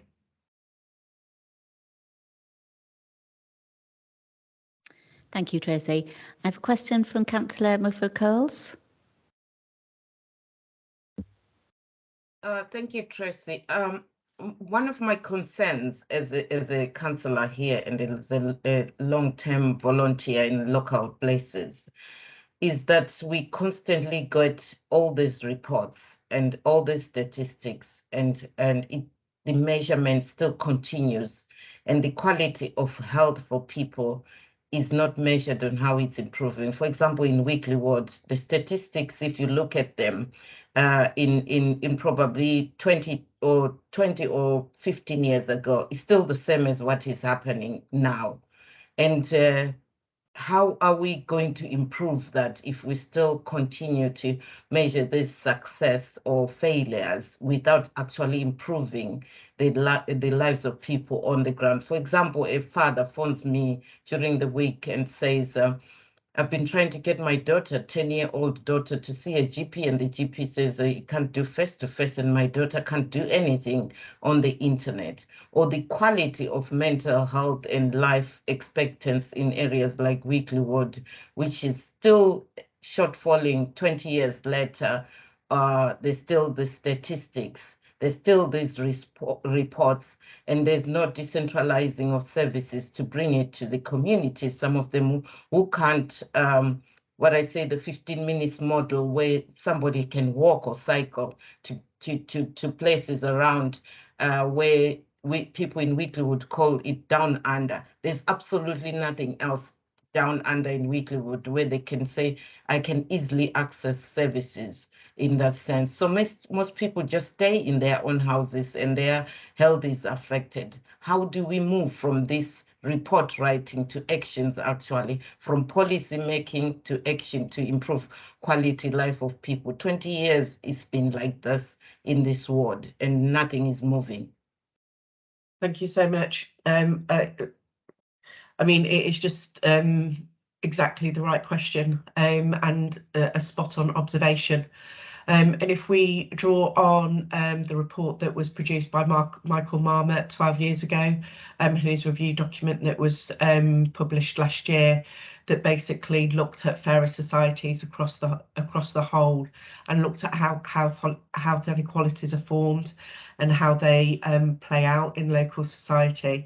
This demonstrates exactly your point in terms of the fact that it has stood still. Improvements to health and wellbeing have not improved. In fact, last year was the first year in 100 years that we have seen the life expectancy of females in this country decline. So it is actually going in the wrong direction. So from that, in terms of improving the health of our nation, there is a great deal to do.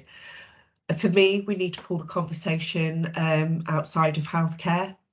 We know that good health happens within our homes and within our communities. So it's about good education. It is about good access to employment. It is about reducing isolation. We know that isolation is as dangerous to health as smoking. There has been really good modelling on this, that isolation has the same effect on your physical health as smoking 15 cigarettes a day. So making sure that everybody's got a home, a job and a friend is really, really important. So it's about a key societal change at a community level where everybody feels connected to their place. I've only been in post since December, and health inequalities and community connectedness is top of my agenda. This is something I want to reverse. Not only do I want to see people living long lives, but I don't want to see people living the last 20 years of their life in really poor health. And part of that is access to healthcare, but also it's about preventable mortality, so that those early deaths that happen, that we could avoid happening if we had good prevention information in place, that people have good access to that information and are given the tools to understand it in a way that fits their context to make a real change. So really would welcome the opportunity to work with you on this. It is absolutely key. It's vital we get this right. And drawing on Marmot and using the principles he has expressed is one key way that we can do that. Thank you for that. I've been on this Wellbeing Board, Health and Wellbeing Board, since I was elected in 2021. I've had many people say, we'd like to work with you, we'll contact you after this. It's now over a year or so since I've been on this board, and nobody has ever tried to contact, including the NHS and all that. We're still struggling to find people just to come into our community and just talk to the local people and find out how they can. The local people are the ones, not us. We hear from them. So our conversations with you are not directly, but somebody to take that step and say, we'll contact you, we'll come to the Weeklywood Community Center, we'll be there on this day, we'll try and talk to the people locally and just influence our policies with a voice of the people and hear what they are saying. It's been over a year and nobody has contacted us in Weekly. We have 3 councillors. None of my colleagues have been contacted about this, and this is an issue we've raised about the disparities of Weekly as a ward, which is actually nationally. It has shown the statistics of their health and well-being is very, very low. And something has to break up, and some action needs to be done. And I don't know how, but I'm just crying out there to say we cannot represent people without anything being done, and we spend more time influencing policies, but without the people-centered model that is being done, where there are those above and those on the low that they feel they don't have any voice to discuss or anybody who cares about them. And it is very important. I passionately talk about this because my inbox and walking down the streets, I live in this community. I see people, how they are isolated. I see their mental health. I see a lot of things happening. And it's so sad that they feel nobody cares about them because they're down under. That's what they call them. Let's make a change. I'll email you this afternoon, Alice, and I'll get a date to come and spend the day with you in your community, and we can start and get a programme of work developed. Thank you so much. Thank you. Thank you, Alice. Thank you, Tracy. And we have a question from John.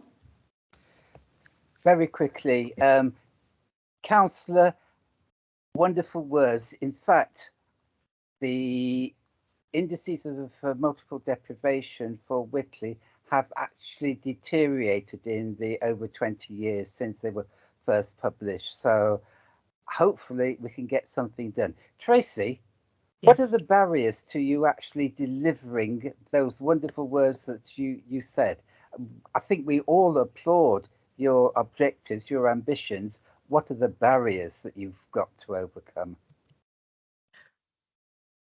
I think that the comments that Councillor has just made is key. The barriers are often that we aren't talking to the right people in the right way. I think we try and fix things in communities from a policy position rather than a community position. And I think for me, public health needs to happen in the context of where people live, rather than the context of policy creation. So I think it is about building stronger, more resilient communities with the communities at the heart of that. So I think it's about a change in approach that needs to be made. And that isn't always easy because of capacity, and there's a lot of communities out there, but I think we need to build capacity to be able to do that. And a lot of the time, small changes can make a really big difference and galvanise people around this. So I think it is just about trying different things that work in different contexts to get this underway. And how can we as the public actually support you in breaking down those barriers? Because I'm not in Whitley. I know I can write to any councillor within the Reading wards, but we desperately do need to improve Whitley and the other deprived areas. Yeah, 100%. I think for me, it's about getting involved, engaging, communicating with us, but also when there's opportunities to come out and talk to communities, like has just been suggested, turn up. I think it is there is a real concept when we do community engagement, and it is a phenomenon that's called the 10 same voices. Where we hear from the same 10 people in any community, and it's how we speak to the other people within that community, and to make sure that we amplify the voices of everybody, particularly those that don't always feel able to speak out.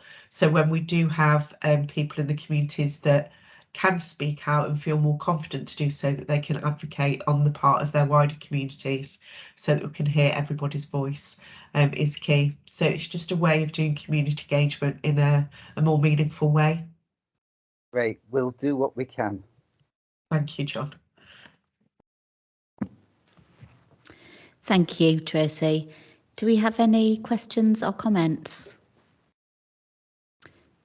Oh, okay. Well, thank you very much for the report, Tracy. And I know you mentioned at the beginning you have COVID at the moment, so I wish you well. I hope you're feeling okay, and thank you so much for coming along, considering you know, maybe not feeling that well. So thank you very much. Thank you very much. So much. Thank you. Okay, bye. Right then, now moving on to agenda item 11, which is Reading's Pharmaceutical Needs Assessment 2022 to 2025. And I understand it's Ashley Balimba who's presenting. Yes, that's me. Hi, thank you, Ashley. Thank you. Do you mind if I share my screen? I've got a quick presentation for you all. No, that's fine. I can't hear you very well. I don't know. Is that better? Yes. Yes, okay. Thank you. I'm just sharing my screen now. So this was a joint presentation between myself and Becky, who couldn't make it today, so you just have me, I'm afraid. So yeah, I'm here to present to you the Reading Pharmaceutical Needs Assessment, P&A for short. The Pharmaceutical Needs Assessment is it's a statutory requirement of Health and Wellbeing Boards every 3 years, and the purpose of them is to assess the need for pharmaceutical services in a Health and Wellbeing Board area, and to publish a statement of its assessment, looking at if there's any gaps or need in that. But what I said previously is every 3 years, although because of COVID, we've had a bit of a lag, so the change in legislation allowed us to publicise the next one by October the 1st, 2022. So the Pharmaceutical Needs Assessment is about reviewing the need for necessary services and other relevant services. Very specific language here. So necessary services are essentially, can be defined by the steering group, but generally they are essential services that are provided by pharmacies. So services that pharmacies have to provide. So that would be dispensing medications, discharge medicine service, signposting, things like that. Other relevant services, as defined by steering groups, are typically other services that pharmacies don't necessarily have to provide, but can be commissioned to provide. So there could be commissioned by NHS England, so and provide as a national contract, or could be provided locally commissioned to provide it by the ICB or a local authority or the local NHS England branch. If a pharmacist or a person wants to provide pharmaceutical services, they must apply to be included on a pharmaceutical list, which is called the market entry system. And the pharmaceutical needs assessment is used then as a guide to see if there's a need that needs or a gap to be filled to allow that pharmacy to be opened, or if there's no need and that pharmacy cannot, there's no need for a new pharmacist to be opened in that area. That's generally the purpose of the P&A. There is a process by which the P&A has to follow, or strong guidance around how the pharmaceutical needs assessment needs to follow. The first is to establish a governance process. Typically, and what's happened here is the Health and Wellbeing Board will delegate this to the local public health teams or local authority, or well, previously the CCG, to work together to establish a steering group to govern the process and quality assure the process. In our case, my company Healthy Dialogues was commissioned through a competitive commissioning process to deliver this P&A alongside the other P&As of Berkshire. As part of the process as well, we look at health demographics and any planning data. And we just look at the general population. It's only going to be any population increases in the lifetime of the pharmaceutical needs assessment. So that's this from October 2022 to September 2025. We also put out a survey to pharmacy contractors that looks at what they are currently commissioned to be providing and what they'd like to be commissioned to provide. And then we also take additional data, it's a sense check against NHS England data to clarify it's correct. Then we also put out a public survey, and that's around exploring any differences between groups in needs. And when I say groups, groups who share protected characteristics. So we look at their use of pharmacies, travel time, distance, and just any accessibility issues in there. And we look at any differences between groups by protected characteristics, and that forms our equality impact assessment. We also look at the pharmacy service provision, and we get that data from NHS England, but also the contractors through the contractor survey. Then we put all this information together and we draft a report, which we review, and the steering group reviews it and signs it off. Then we also ask for the Director of Public Health to approve it as well. Before then it goes out to a 60-day consultation with key stakeholders. Then we take a final review of the P&A, which we take all the comments in, we do a final review of the P&A, final drafting of the report, and we take it to the steering group and review it before then taking it to the Health and Wellbeing Board for final publication. This is a step where we're at step 9 now, where we want to show it to you guys and hopefully get sign off for it. We have to publish it by the 1st of October. Also, as part of the process, we look at different localities. We have to define what we determine as localities, and what we did was define looked at our data at ward level where possible, where there was data for that. So most data comes at borough level, ward level, and then smaller areas, but we defined localities as ward levels, and we looked at different needs of people by looking at the demographics, but then also people who shared protected characteristics.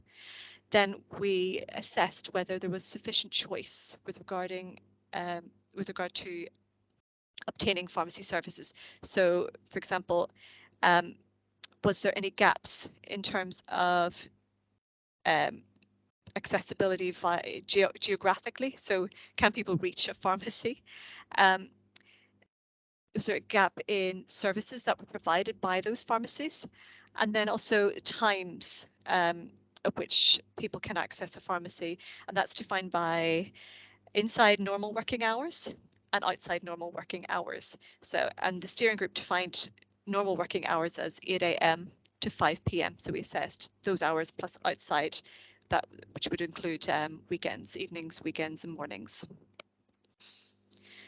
It's a quick overview of what we found in terms of pharmacy provision, although the document is quite lengthy. This is a couple of snapshots of a couple of graphs that we have here, or maps. The first one here is a distribution of pharmacies in Reading, and so the pink crosses are the community pharmacies in Reading. The yellow crosses, if you can see them, are pharmacies within a mile of the Reading borders, and then the pink circles are a mile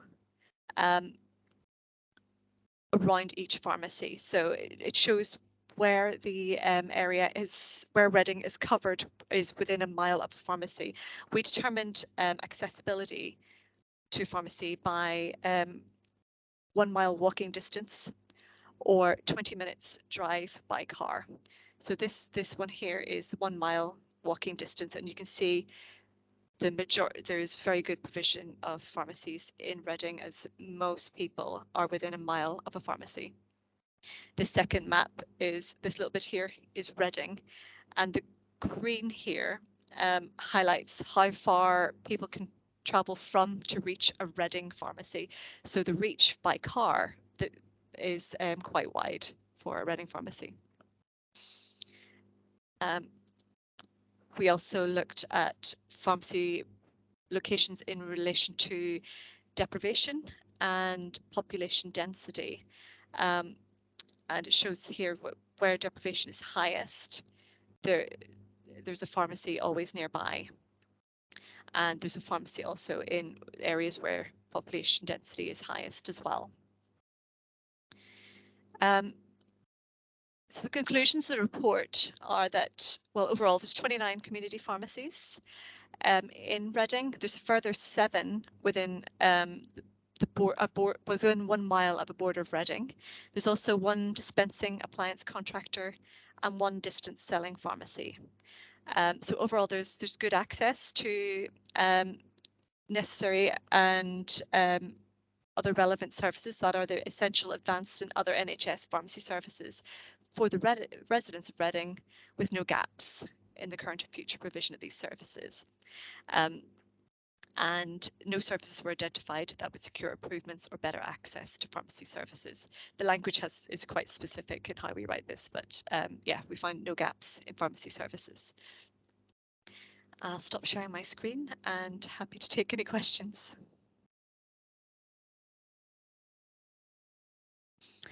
Thank you, Ashley, for that report. We endorse the report, and thank you for the thoroughness of the needs assessment. Whilst we, obviously will welcome the outcome of the report, confirming there are no gaps in provision, I wasn't quite clear from the public survey if people are happy generally with the availability of the pharmacies and the opening times. Yes. Yes. Let me pull up the actual chapter, but no, we didn't find any big issues with the opening times. People were happy. They weren't particularly married to a particular open time that they would prefer. We didn't find any big issues. People were happy with pharmacy services in Reading, and I think when there is such good provision of pharmacy services, we do get a happier population. Because if you're not happy with one pharmacy, you would just go to another one, and within another mile of your house, it's there's enough choice to so that if the one is bad, then you can go somewhere else. Thank you. Thank you. I've got a question from Andy. Oh, there it goes. Yes, thank you very much for that presentation. As a GP, I'm aware of more online remote pharmacy services becoming available. I think you mentioned, I don't know if that comes under your 1 distance selling pharmacy, but certainly in the past year or two, where there was only one major one, quite a lot of the other market large pharmacy chains have started doing online pharmacy as well. The question I've got is that there's a slight challenge in sustainability of some of the local pharmacies in terms of staffing. Some have had to close and only open for only short periods of the day. Do we know what the sustainability of the pharmacies that we have from either the larger chains or from the independents is currently, and whether that's being addressed or how it's being addressed going forward? I know NHS England are working closer with the chains, the larger chains, to address issues with staffing issues. It is generally a staffing issue, and it's particularly heightened because around COVID-19 times and the recovery of that. We don't know the long-term issues of this going forward. It's kind of outside the P&A, so it's outside my understanding what's going to be happening next with regard to staffing. But NHS England are on it, and they are working with pharmacies to try and support them. It might mean some reduced opening hours to enable that pharmacy to stay open, but it is continually reviewed with NHS England. Can I just ask a supplementary, have we lost any pharmacies during the time of COVID, or are the numbers the same? Because obviously you've quoted the 29 community pharmacies. Is that changed? Is it more or less than we had with the previous needs assessment? There is one pharmacy closing on the 9th of August. Let me find which one. There is one pharmacy closing very soon, but that's the only one that we're aware of, and it has been considered in this provision, this P&A provision. Thank you. Thank you, Ashley. There was a question in the online chat, which I'm happy to read out. Oh, sorry, I think it may have been from John. So, John, would you like to ask the question? Yes, actually, I've got two questions. Okay. First question that I put in the chat was, does an independent pharmacist have equal consideration with the national chain? Do you want me to read the second question? Yes, please. Right. Can you be proactive as well as reactive? What I specifically have in mind is that on the old Home Base and Toys R Us site, there is a considerable residential development.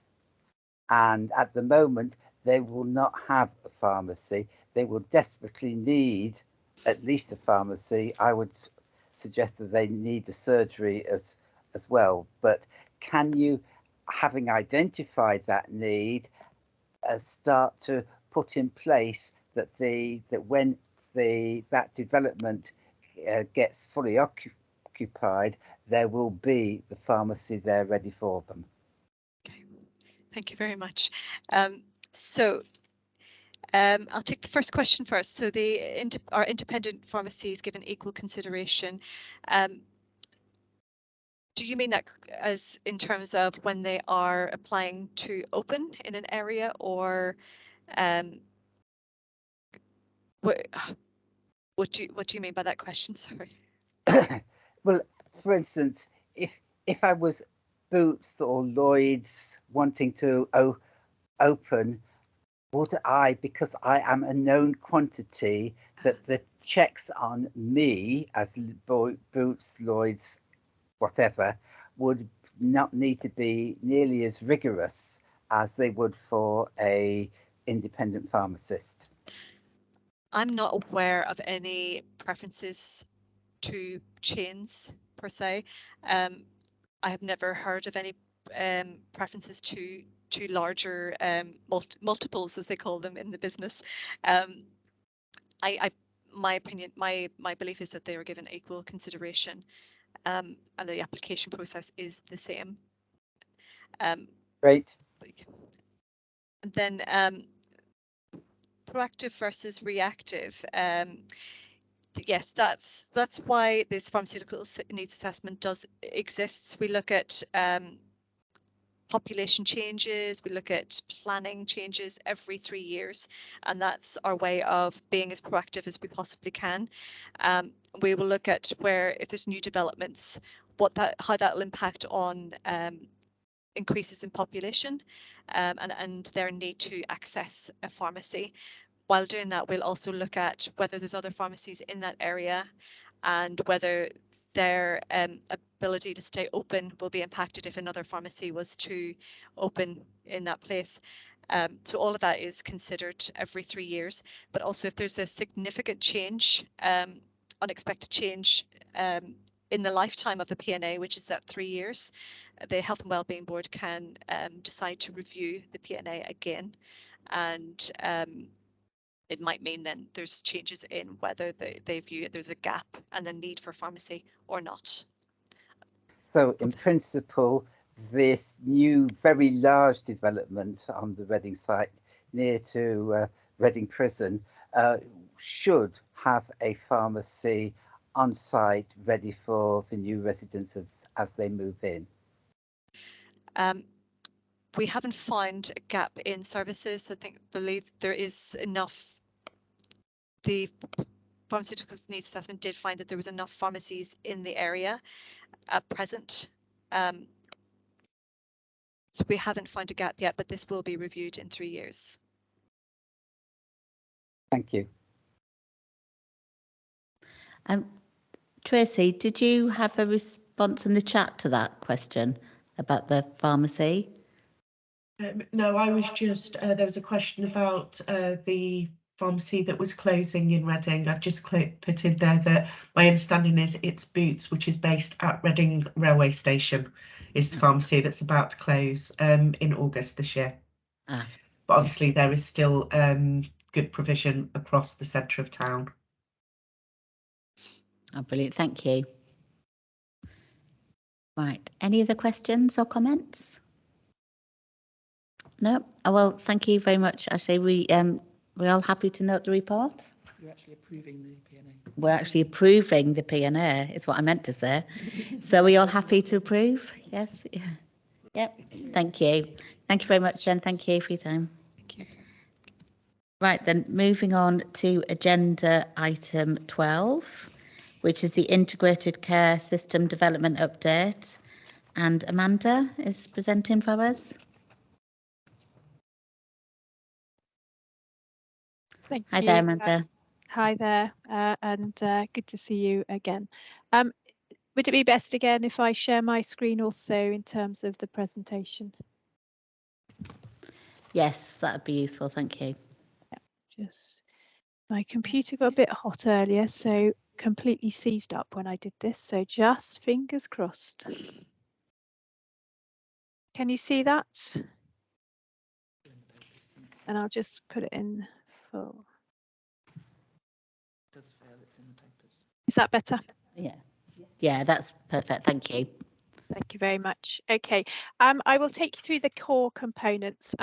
The presentation is in part a presentation, but in part some extracts from documentation that was submitted to NHS England earlier in the year, which is relevant to the ICS development, which as a pre-read I thought was useful for you to have a look at. So I'm going to cover 3 areas today. An update on the ICS development following the 2022 Health and Care Act receiving the Royal Assent, an update on our system delivery plan, which was the document which was required to be submitted to NHS England on the 31st of March 2022 as part of the preparation phase of ICS development, and finally an update on some of the pre-ICP establishment strategy development. There's a requirement for ICPs to prepare an interim strategy on the 31st of December. So just a little bit of insight into what we're doing up front to put the ICP in the best place possible to submit its documentation at the end of the year. So ICS development. We've been exceptionally busy, as you can imagine, bringing forward for the ICS development. So some headlines here are that all of the activity, we've very much focused on the last quarter, the safe transition of the CCG's functions and staff into the newly established Integrated Care Board as a new NHS statutory organisation. In doing so, all the actions were completed, and we received necessary assurance through our own internal audit processes, but also the NHS England Regional Office to review them to support that safe transition.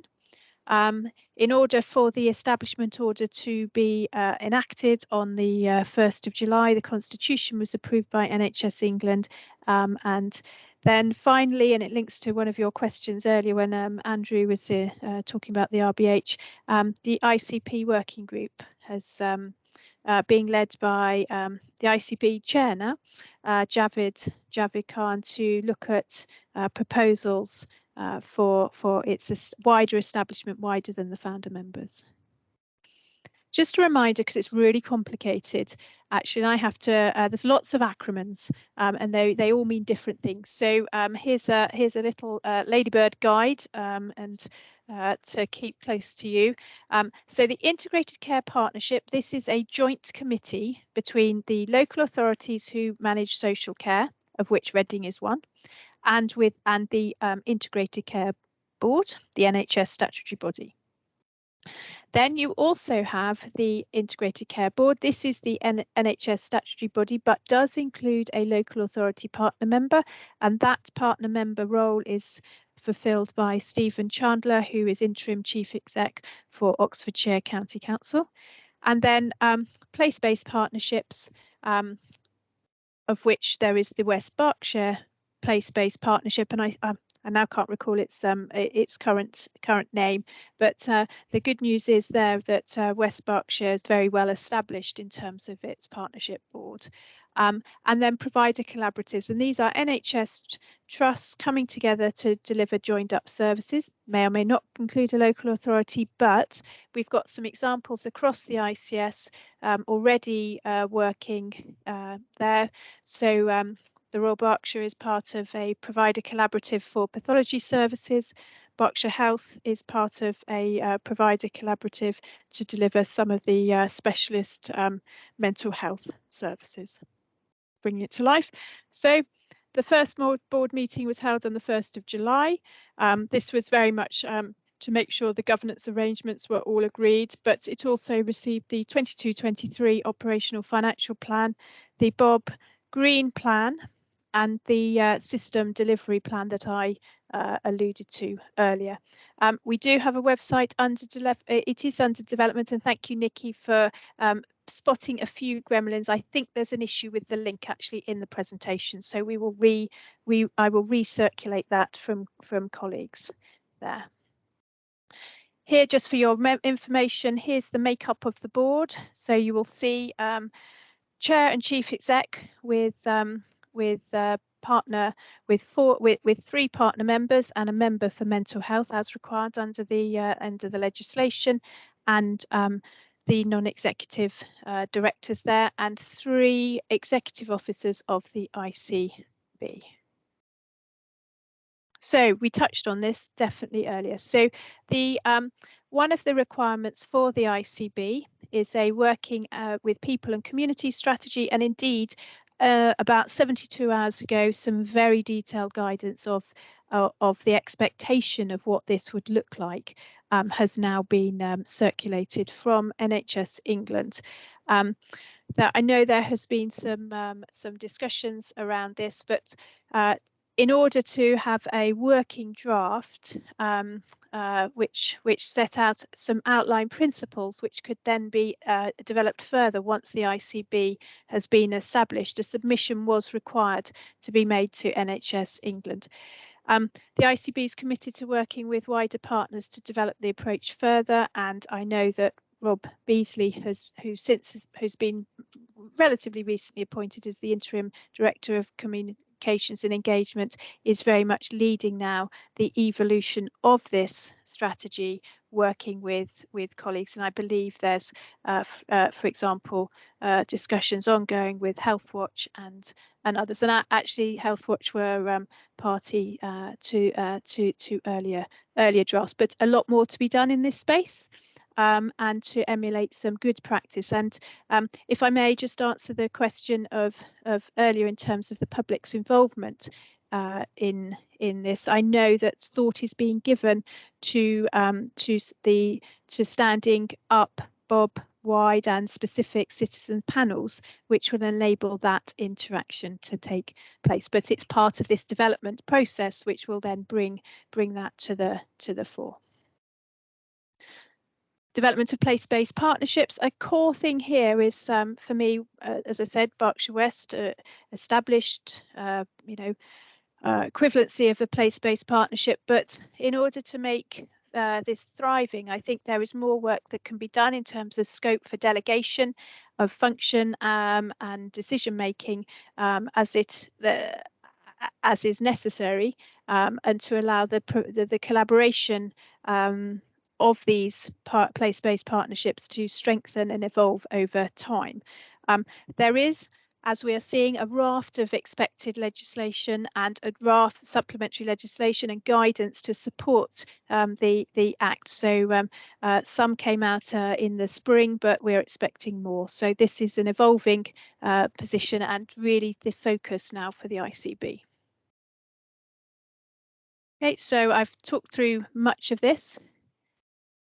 Just flick through. So I think I just want to bring this to attention. So set out in the statute and in the Act is the 4 ICB goals. We're trying to hold this really close to the heart of strategic development, and also the work that is led by the board and our interactions through integration. So I mean, you can read for yourself, but I know that Javid is particularly focused on the principles of tackling inequalities, and I was listening to him speak to our staff about the importance of people and communities in what we're doing in this. So what do we need to do in order to deliver those goals? So set the system priorities with partners and the public, and we'll come on to that in terms of the strategy in a moment. Recognise that all organisations that are part of the ICS work within finite funding, and also other finite resource, be it net zero, from a sustainability perspective, but also from a workforce and people perspective. There is a big role in terms of orchestrating the system working, so across a pathway rather than siloed in those organisations.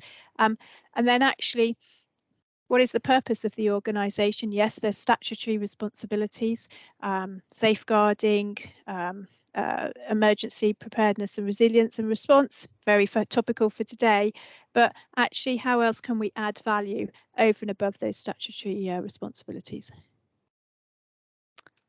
In essence, this is showing us the chapters and how we looked at. So first quarter and this and really first half of the year, real focus on the ICB architecture. We're now sliding into that sort of the further now into the ICS development.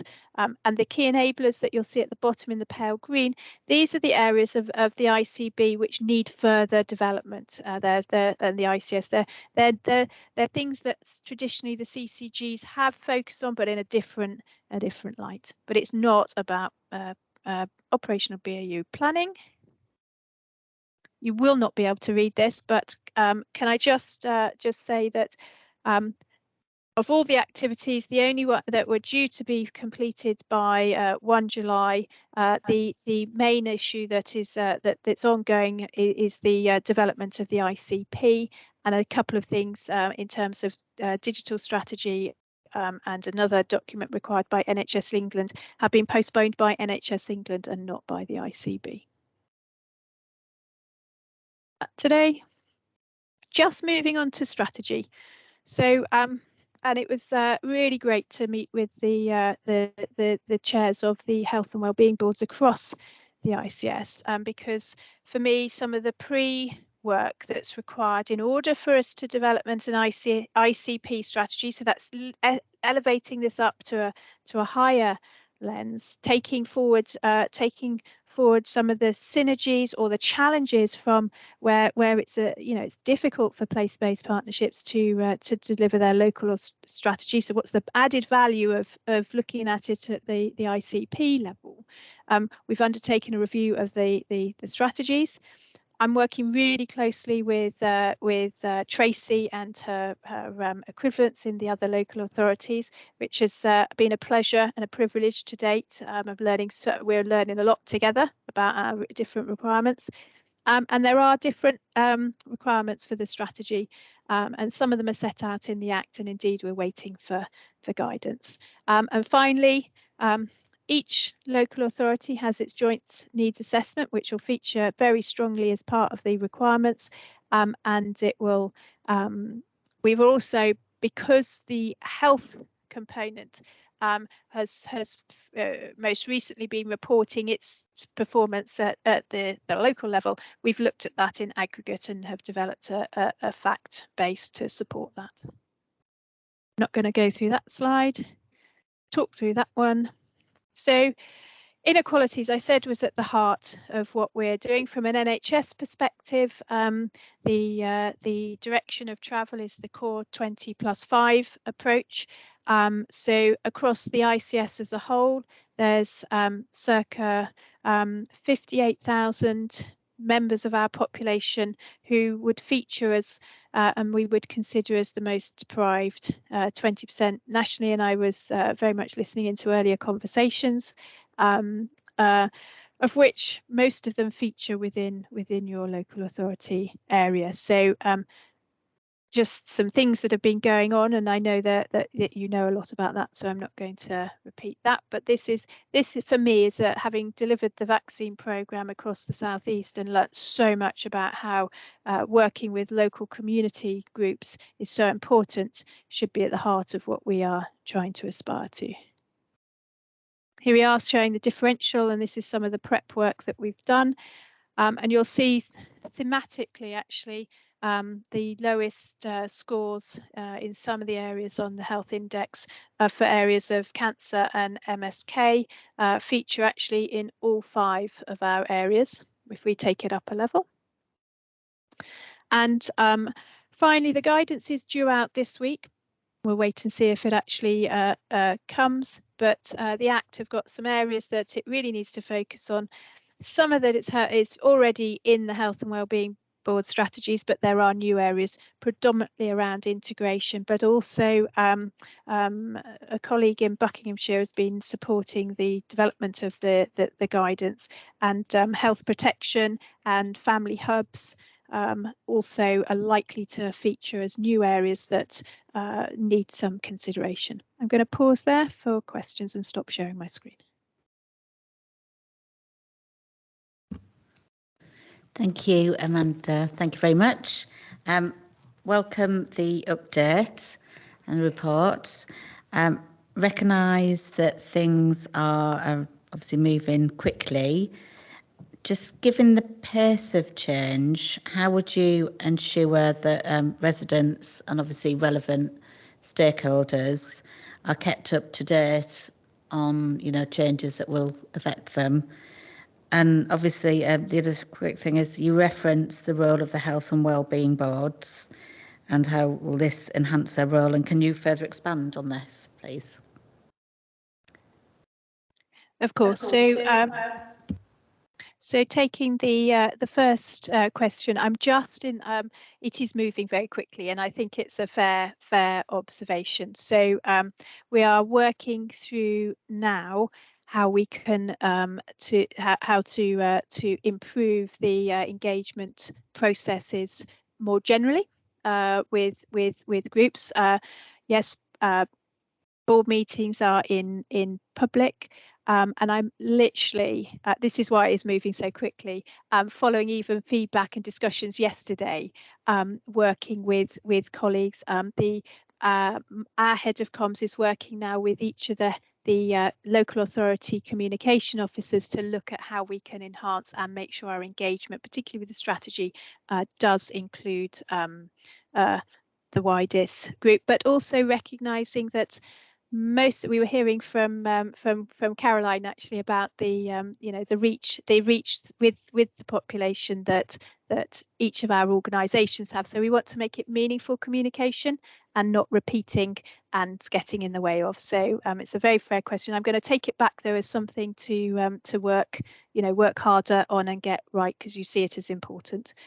In relation to your second question, the role of health and wellbeing boards is, as I understand it, there's some new guidance and new expectation in terms of what the interface will be between place-based partnership boards and the health and wellbeing boards, to really look at that, and then where the responsibilities fall between each of the works. And Catherine Mountford, I'm sure, will be talking with you, and James Kent, and the new soon to be announced appointment for the place-based executive director as well. So I think a lot will continue in that space. But I see, as part of the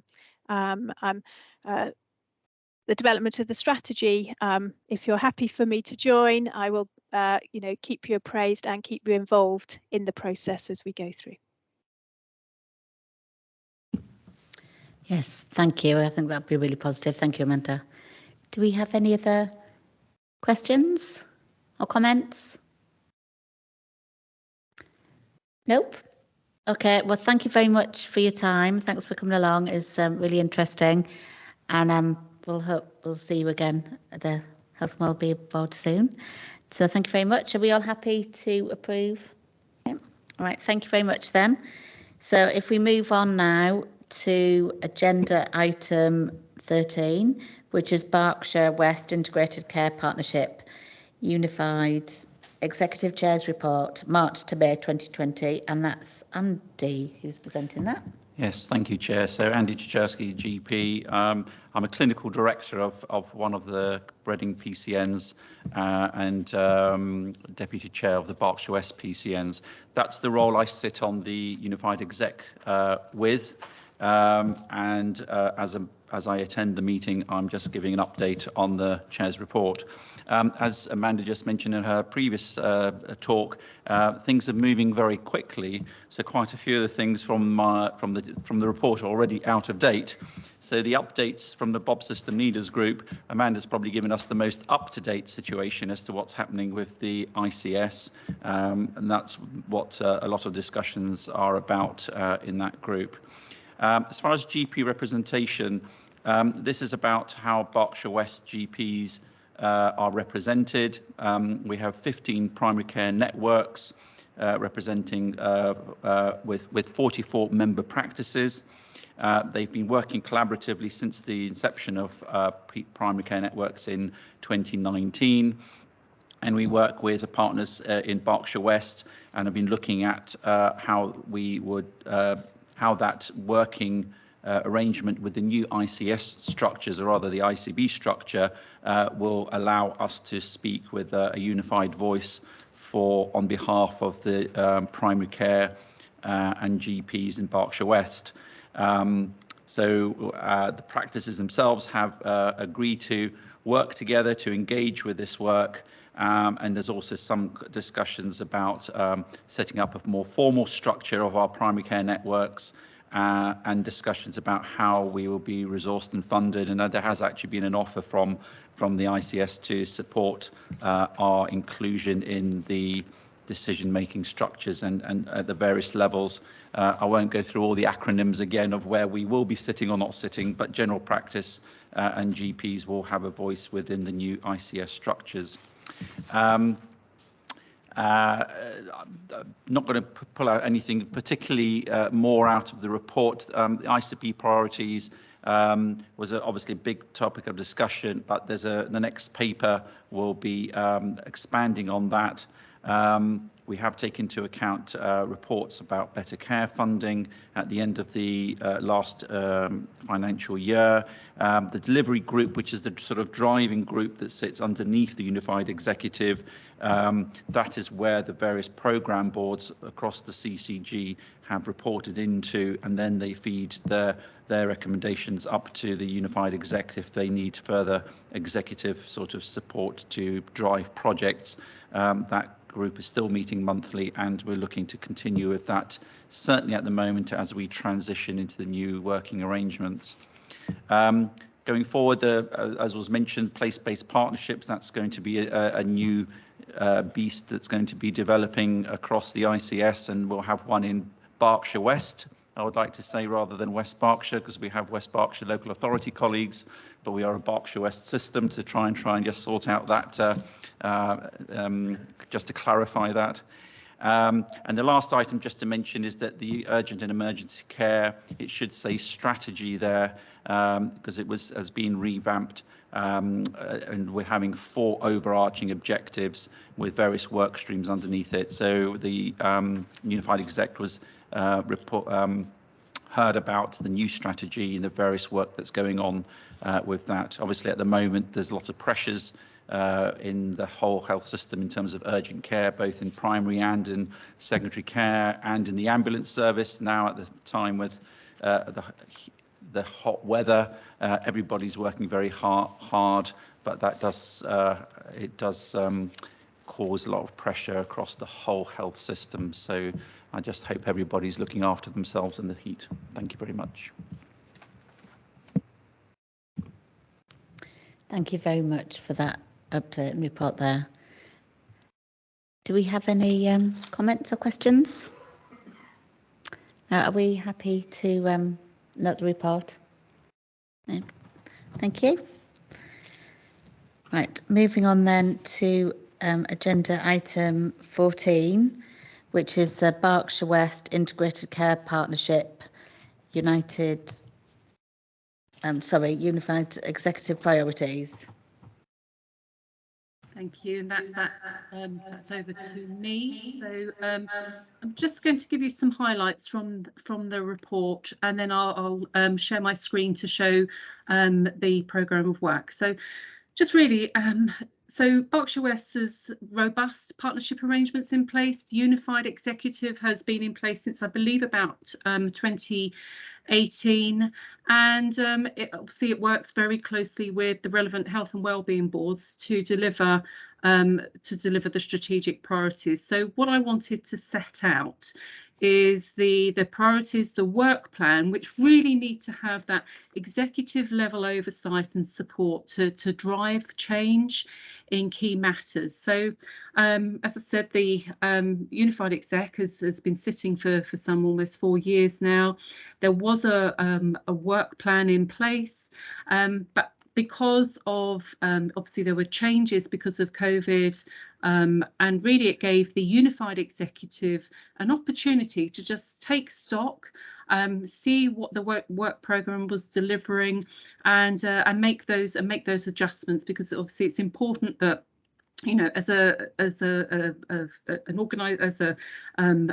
kind of committee board, that they keep themselves agile to changing needs. So back in, and it was slightly before my time, so back in, I believe it was the autumn, there was a chief executive, a meeting of all the chief executives that sit on the Unified Executive, and consideration of the current work programme, but also some of the kind of the kind of emerging needs, if you like, that needed that level of senior oversight. So the programme was then amended. There was some consideration around what should be the priorities, and that went through a whole kind of governance process at the Unified Executive, where there's been much debate and discussion about whether these are the right things, and what that should look like for the future. So in April of this year, the executive sponsors, who are all members of the unified executive, and their SROs actually showcase their plans for at least for the year, if not longer, around what it was they wanted to see, what are the outcomes, and what are the metrics. So what I will do, and I suppose the other bit to add is that within the unified executive, the chief execs and the lead officers who also attend have agreed a transformation fund. And that fund is really to help pump prime some of the activity to actually get it going. And I'll talk a little bit about that, and you'll see some of that as I actually take you through the 4 programmes. So I'm just going to share my screen.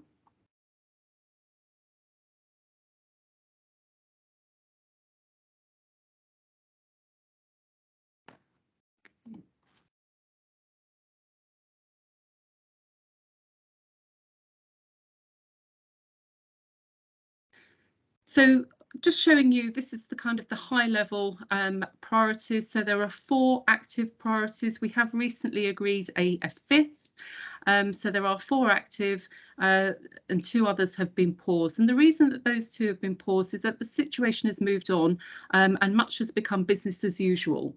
But I'm going to take you through in detail the other 4. So. And I'll just say that 2 of the programmes were existing programmes, and I'll explain why they've continued as well. So the first one, and you'll see that Dr. Tracy Dashkovich is the executive sponsor, helping to really steer this programme, which is predominantly, so it's around heart failure. It looks at the successes that the partnership have had in developing an integrated musculoskeletal service from the previous year. And there are a number of kind of key outcomes that really that the programme is seeking to address. So one is around the earlier identification. I think it's something like, it says here that 2.5 there were over 665 admissions for heart failure into an acute trust. You know, we're diagnosing people very late, and obviously if we're diagnosing them late, they're then they're getting onto the medication much later as well in terms of the pathway. So we really need to improve outcomes, identify the cohort a lot earlier through having a much more systematic approach to diagnosis. The other part of this this particular programme is bringing in digital as a key enabler, so helping to pick up where there are changes that actually need to have a level of intervention. So so this programme of activities is taking shape, and we're monitoring it very closely, and there's actually there is a huge amount of ambition around this programme as to how it's going to really change the dial on heart failure services and make those significant improvements. So the next programme is building on the very good work that is already happening around MDTs. And this particular programme was considering what is the impact, really, that was the driver, what was the impact of COVID? And we've heard many reports in the press, there's been many reports in terms of academic research about the impact of COVID on mental health. And what this programme then wanted to do is actually take it a little bit further, rather than the MDTs that are already there, but actually start to really consider, how do we identify people who are either at risk or who have developed low-level mental health needs? Now, you can see there's this programme is currently RAG rated red, and that was around how we start to work together and develop the ambition for this programme. There's been a very recent workshop, and actually I'd be keen to actually share the updates in this programme, and going forward you'll see much more detail around the vision and the delivery and the outcomes. So this really is still forming. Now, the additional roles reimbursement scheme is a programme which has been running for 2 years now. Initially, it started off as having a £6.3 million allocation of funding. We're now at £8.9 million allocation of funding, and there's been varying success in terms of actually using all of that allocation. So when I'm looking at the detail here, I can see that in 2020-21, 53% of the money was used, and I'll explain a little bit more in a minute around what it was used for. Last year it was that actually increased, but actually there's huge ambition for this year to actually use 100% of the allocation, and this is a really important programme of activity, and the reason why it's continued to be on the radar of the Unified Executive is because of the high value of the fund, but also the impact. So this particular programme is looking at the additional roles, so really bolstering primary care with those new roles that are emerging. So things like physician associates, bringing in the first contact practitioners. I know that there's been great success in bringing in some paramedics and pharmacists. So really bringing together a multidisciplinary team to meet the community and the local needs, but providing that sustainability and resilience into primary care that we would all agree is something that needs to happen. So so yeah, great ambition for this particular programme of activity. And then I think it's finally, so children and young people, mental health and emotional wellbeing transformation. Again, this is a longitudinal programme of activity and transformation. Where there are significant elements to it in terms of its delivery, and again, because this is so important to us as a system, as a local system, that's why it continues to remain on the radar of the Unified Executive. So the kinds of things that we're really seeking to achieve over the coming years with the programme is early identification of mental health needs, the right level of support going into families at the right time. I think reducing stigma is also another key element to this as well. And also, helping young people and families to also build resilience. So it has a really wide-ranging programme of activity, which will support our children and young people for the future. Yeah, so I won't go into the finances, although as I've said in the report, the amount of the fund was set at 243,000. We've got £143,000 left in the pot, so to speak, and we're getting lots of bids in at the moment around the use of that fund to really particularly for programme management, to help us to really deliver these programmes and really move the dial on where we are now and where we want to be. So very, very happy to take questions. Thank you, Belinda, for such an in-depth report.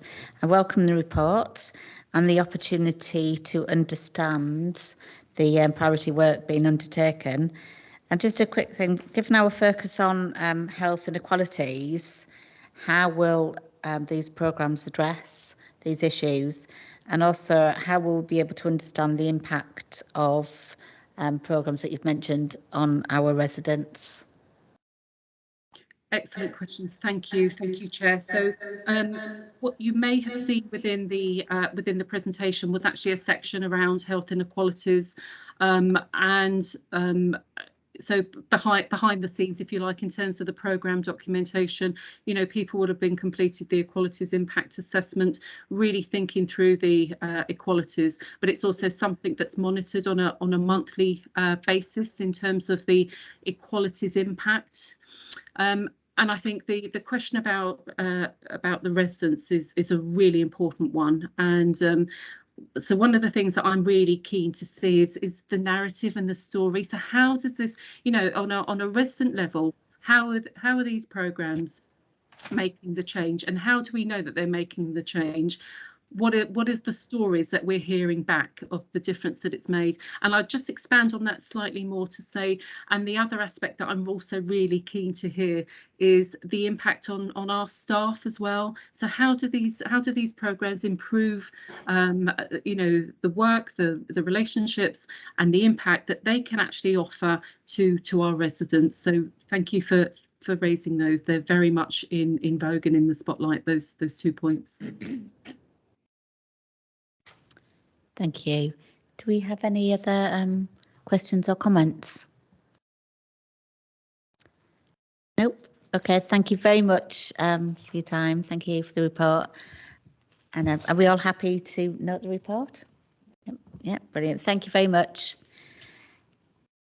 So we're moving on to agenda item 14. No, we're not, sorry. 15. Losing track there. It's been a long afternoon. Interesting one. But so agenda item 15, integration programme update, and we have Bev Nicholson. Sorry. Thank you very much. I'm here. Two new names today. It says here you're online, but lovely to see you. Thank you very much. No, that's okay. And actually, I can't share it online because I realised I'm not in that meeting online. So if anybody does want to view it, I don't know if Nikki, you were able to share it online. But hopefully people have, yes, the report. If people have been able to read it, that's absolutely fine. I'm just going to run through some of the high-level feedback from it. So this is an update on the integration programme for Reading, and primarily funded through the Better Care Fund. And I've put in the summary there that we did meet some of the targets that we had for last year, and particularly around reduction in hospital lengths of stay against the 21-day target that was set last year. So we achieved 5.2 against a target of 5.5, which is really good. And we also achieved the target for the percentage of people that were discharged directly home, so taking a home first approach with the hospital on hospital discharge, and that very much is aligned to the hospital discharge policy. We achieved 92% against a target of 91% for that. So they're the positives. There were a few that we didn't quite meet, but we weren't a million miles away. So I'll just talk through those. There was admission avoidance. We did miss that target by 6%, but we're working with our intermediate care partners and our hospital discharge teams to find ways of avoiding admission, particularly at that front door or before, if we can meet it further down line. That's a much better way of addressing the issues. We missed the 14-day length of stay target. So this is people that have been admitted into hospital and they're still there 14 days after the date of admission. And we missed that by 10%. So the length of stay target was 10.7 and we achieved, sorry, 9.6 and we achieved 10.7. However, on an up note, that actually still remains well below the maximum NHS ambition of 12%. So on a whole, we aren't doing terribly. Then we've got a target around admission to residential nursing care. So this is for long-term care needs of our residents. We were 15% away from meeting that target. And although it's noted that in the report that self-funders were included in those figures for 2021-22, they otherwise would not have been. But this is down to the COVID funding and the adjustments that we made to just try and get people out of hospital as quickly as we could. So that hopefully we'll see an upturn for next year, and we're waiting for the guidance to come out. The next thing I want to talk about is the reablement, the 91-day reablement target. So this target, just to give a brief description of it, looks at the percentage of people that came out of hospital, discharged into reablement services for reablement support, so primarily pathway 1, that were still at home 91 days after their discharge from hospital. So we talk. Oh, sorry, would you like me to turn it up a little bit? Oh, it's because I was short. Is that better? Okay. So reablement 91 days. So we did miss that target, and we continually just miss the target as a result of the way that the recording is measured. So we must include in that figure anybody that's referred into reablement services, and some people are still very unwell. And sadly, you know, some people pass away within that 3-month period, and inevitably that impacts on the overall output. But I don't think that the way of measuring is going to change anytime soon. So we just need to be mindful that that could always be a challenge. We do always look at what the figures would have been had we not included those figures, and 9 times out of 10 we meet the target. But it's just one of those challenges. So I mean, sometimes people are just very unwell. And then moving on to some of our local schemes. So we've got some step up, step down beds at, in our discharge to assess service, so 4 flats. And they're there to support people who need some extra care when they come out of hospital. They can't necessarily go directly home and they need some care. And usually we look at trying to deliver all of that care, get them back home within a 6-week period, similar to the reablement model. We have noticed that the length of stay, although it has reduced somewhat from the last time we measured this, it went from 15.3 weeks down to 6.3 weeks, very, very positive, that it is slightly on the increase now. However, we applied here the learning from our Huntley Place model. So over the winter period, we had Huntley Place up and running to support discharge to assess, very much a therapy-led model. And we've taken the learning from that and applied it now to our discharge to assess flats at Charles Claw Court. And that has definitely impacted on this improvement in lengths of stay. And we know that it will continue to do that because it's very much a therapy-led service. Community reablement, we've had low referral numbers through, and we're just trying to unpick what's happening there because the capacity is there to deliver the service. The positive from that is that the average length of stay is around 3.3 weeks against a 6-week target with that service, and the satisfaction rates continue to be high at 100%, which is really, really positive. Just looking forward now to the Reading priority project. So I say in the report that we were working on this and that the integration board and all our system partners who are part of that board were defining what those priorities would be. Talking about some of the projects that we're carrying forward. So the MDT project, multidisciplinary teams project, is carrying forward into next year. That's had some really, really positive outcomes, which you will see in the next report. I'll be able to give those in more detail. We know that 3 clusters are now running of the primary care network meetings, and the outcomes and data are being captured and showing really significant reductions in GP and hospital attendance, which is really positive. That's exactly what the aim of the project was. Discharge to assess. So I talked briefly about Huntley Place earlier. So one of the highlights was that having that service up and running avoided 439 bed days of stays in hospital. So that was really significant over an 11-week period. We also had the Nepalese Diabetes Project, which is one of our key projects. So the outcomes for the 3 cohorts that we had showed reductions in blood sugar levels of between 8.5% and 16.7%. Again, very positive outcomes, and that's now rolled out to other GP surgeries. So that really is it. I could give you just the high-level top 4 priorities, which the Integration Board have now agreed. So we've got tackling health inequalities, creative solutions to meet emerging need, service user engagement and feedback, and care navigation and education. And we've made them very overarching aims so that it gives us the scope and the flexibility to pull in projects that emerge, you know, through our data finding, through, you know, working with other people within our systems, so with the ICP and with our, you know, other local boards as well. And they're very much linked to the health and wellbeing strategic priorities 1 and 2, and particularly priority 1, tackling health inequalities. So I'm happy to take any questions. I'm just conscious of time. I know that we want to stick to the time frame. Thank you very much, Okay. Bev. Thank you for the report. Note the content and performance. Really good to see the trend over the last year. Positive to see most of the targets were met, and it was really good to see the local initiatives in the report.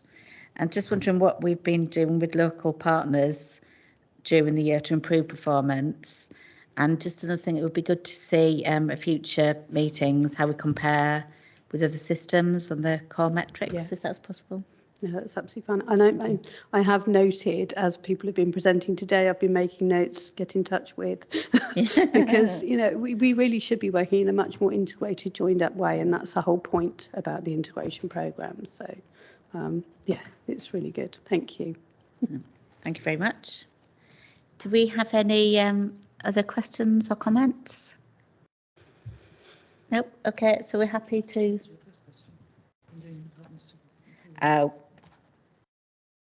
What was that? It was kind of, yeah. Just in the first question, what have we been doing to work with other partners? With other partners, yes. I mean, well, our integrated board actually has system partners who are comprised of members from Royal Berkshire Hospital, from Berkshire Health Foundation Trust, from our PCNs, from the Health Watch service, and voluntary sector, so Reading Voluntary Action, voluntary sector, and ACRE, as well as members from housing within RBC and transformation. So it's quite a good spread of people that also attend some of those other groups that can bring that knowledge into the group. So it's a good spread of people. Thank you very much. You're welcome. Thank you. So we're now happy to note the report. Yep. Okay. Thank you. And the next agenda item is the end of year return, and that's you again then? I think it is me. Yeah. Better Care Fund, this one will be very quick. So the Better Care Fund end of year return for 21-22 was submitted on time, and it reported a small underspend due to some vacancies which existed in the project management team, and those are being recruited to this year. All 4 of the national conditions were met, and particularly around the Section 75 framework agreement that we have to enter into with our commissioning partners to pool the funds to commission services across Berkshire West. So they all contribute to those admission avoidance targets. That's very high level.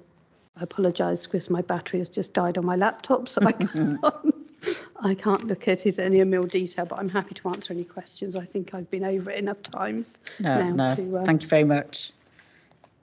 Yeah, thanks for the report. You're welcome. Do we have any comments or questions on that report?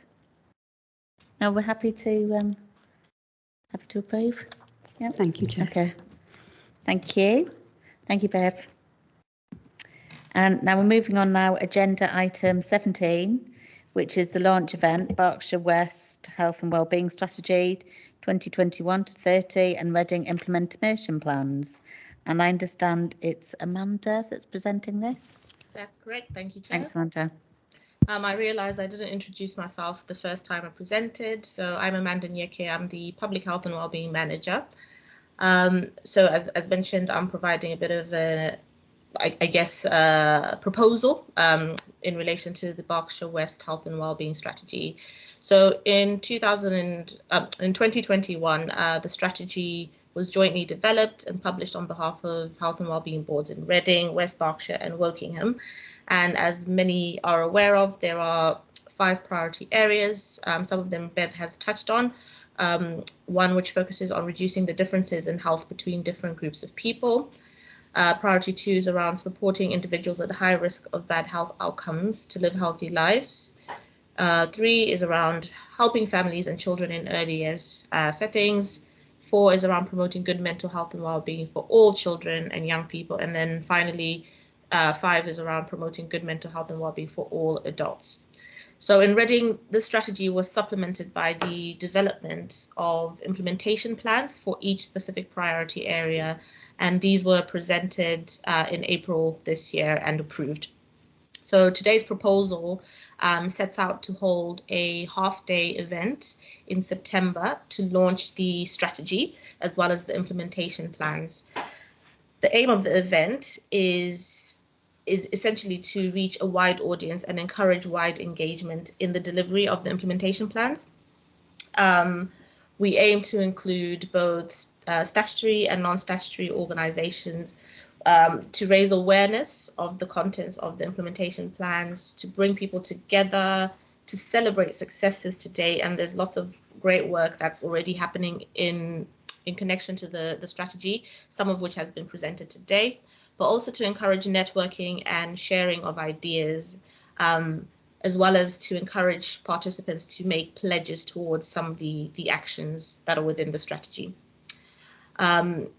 Further communication, so the plan is that after the launch event that we will have further communication which will be made available after the event to inform the wider public about the pledges and commitments to deliver towards the strategy. We're also proposing that the Reading Health and Wellbeing Board hosts an annual standing conference following this launch with the aim of reviewing progress made towards delivering the strategy and the implementation plans. We want to make sure that there is ongoing momentum, there's ongoing awareness of the work that's happening, because there's brilliant work taking place, but there's not always that awareness of actually what's happening on the ground. And this annual conference will be a platform to showcase this, as well as to share any learning and acknowledge successes. So that's the proposal for today, and happy to take any questions. Thank you, Amanda. Thanks for the report. The event sounds like a really good opportunity to bring the strategy to life. Sounds like really been a very informative morning. I'm certainly looking forward to it. Just to ask, how will we ensure residents that don't easily have a voice, how will we ensure that they're also able to contribute? So the goal, can hear myself twice. The goal of the event is we won't necessarily be targeting this directly to residents, but the outcome of the event and the pledges that come out of the event will be what we circulate more widely following the event. So we're already engaging with our communications manager to explore methods that we can actually share this in using different methods. So whether it's online, whether there's other formats that we can ensure that the outcomes of the day and the strategy itself and the pledges are shared more widely. So this is something that's actually in progress at the moment that we're planning. Thank you. That sounds very positive. Thank you very much. Any questions or comments? No, thank you. Thank you very much. Then we're happy to note the report. Thank you. We're endorsing the report. You're endorsing the event. Okay. You're agreeing what they're proposing, yeah. Basically, yeah. So we're happy to agree the event and the proposals. Thank you, Chair. Okay. Thank you. Thank you very much. Thanks, Amanda. Right. So we're moving on now to agenda item 18, which is the Health and Wellbeing Strategy Quarterly Implementation Plan and Dashboard Report, which is Amanda. Yep, that's me again. Thank you. So I apologize in advance because this is the first report that we're doing since the new dashboard was developed. So there's quite a bit of content in there, but I'll try and go as quickly as possible. So the current Health and Wellbeing Dashboard report has been developed to reflect the new priorities that are set out in the Berkshire West Health and Wellbeing Strategy, as well as the associated implementation plans. So the dashboard provides the latest data available to support the board to scrutinize and evaluate the performance of the partnership against our agreed priorities. I've already spoken to the 5 priority areas, but for today's update, I'll be focusing on particular actions within each priority area. So for priority 1, we'll be looking at items 2 and 3, which are included in Appendix A. So focusing on developing decision-making processes, use of information and intelligence data, and this is what we'll be updating on. With regards to priority 2, it'll be items 1, 2, and 4 within Appendix A. So I'll start with these 2 areas for now. However, before I progress, it's important to highlight that some of the national data that's being used within the dashboard to measure the public health outcomes, particularly the indicators that are based on annual national surveys or hospital data, they tend to go through a process of checking and validation before publication. And this means that it can be published sometime after it was collected. So in case there are any questions about the dates or the years of the data that we're using. With regards to the other data contained in the report, this is coming directly from local health service providers, including primary care providers. However, because the data is not validated or processed before publication, there may be some minor discrepancies between reports, and corrections will be made as we get more clarity. So with regards to priority area 1, which is reducing the differences in health between different groups, as mentioned by Bev earlier, the Reading Integration Board leads on this priority action area. And in terms of the focus of the update today, regarding the particular action around addressing the challenge of funding in all areas and ensuring that decisions on changing services to improve outcomes does not adversely affect people with poorer health. In relation to this particular action, we are progressing well and the status is green, as can be seen in the report. The program of work that is led by RIB to address this in 2022-23 is currently in development, and there will be a focus on projects that focus on identifying those that are at higher risk of poorer health outcomes. As mentioned by Bev as well, the RIB board comprises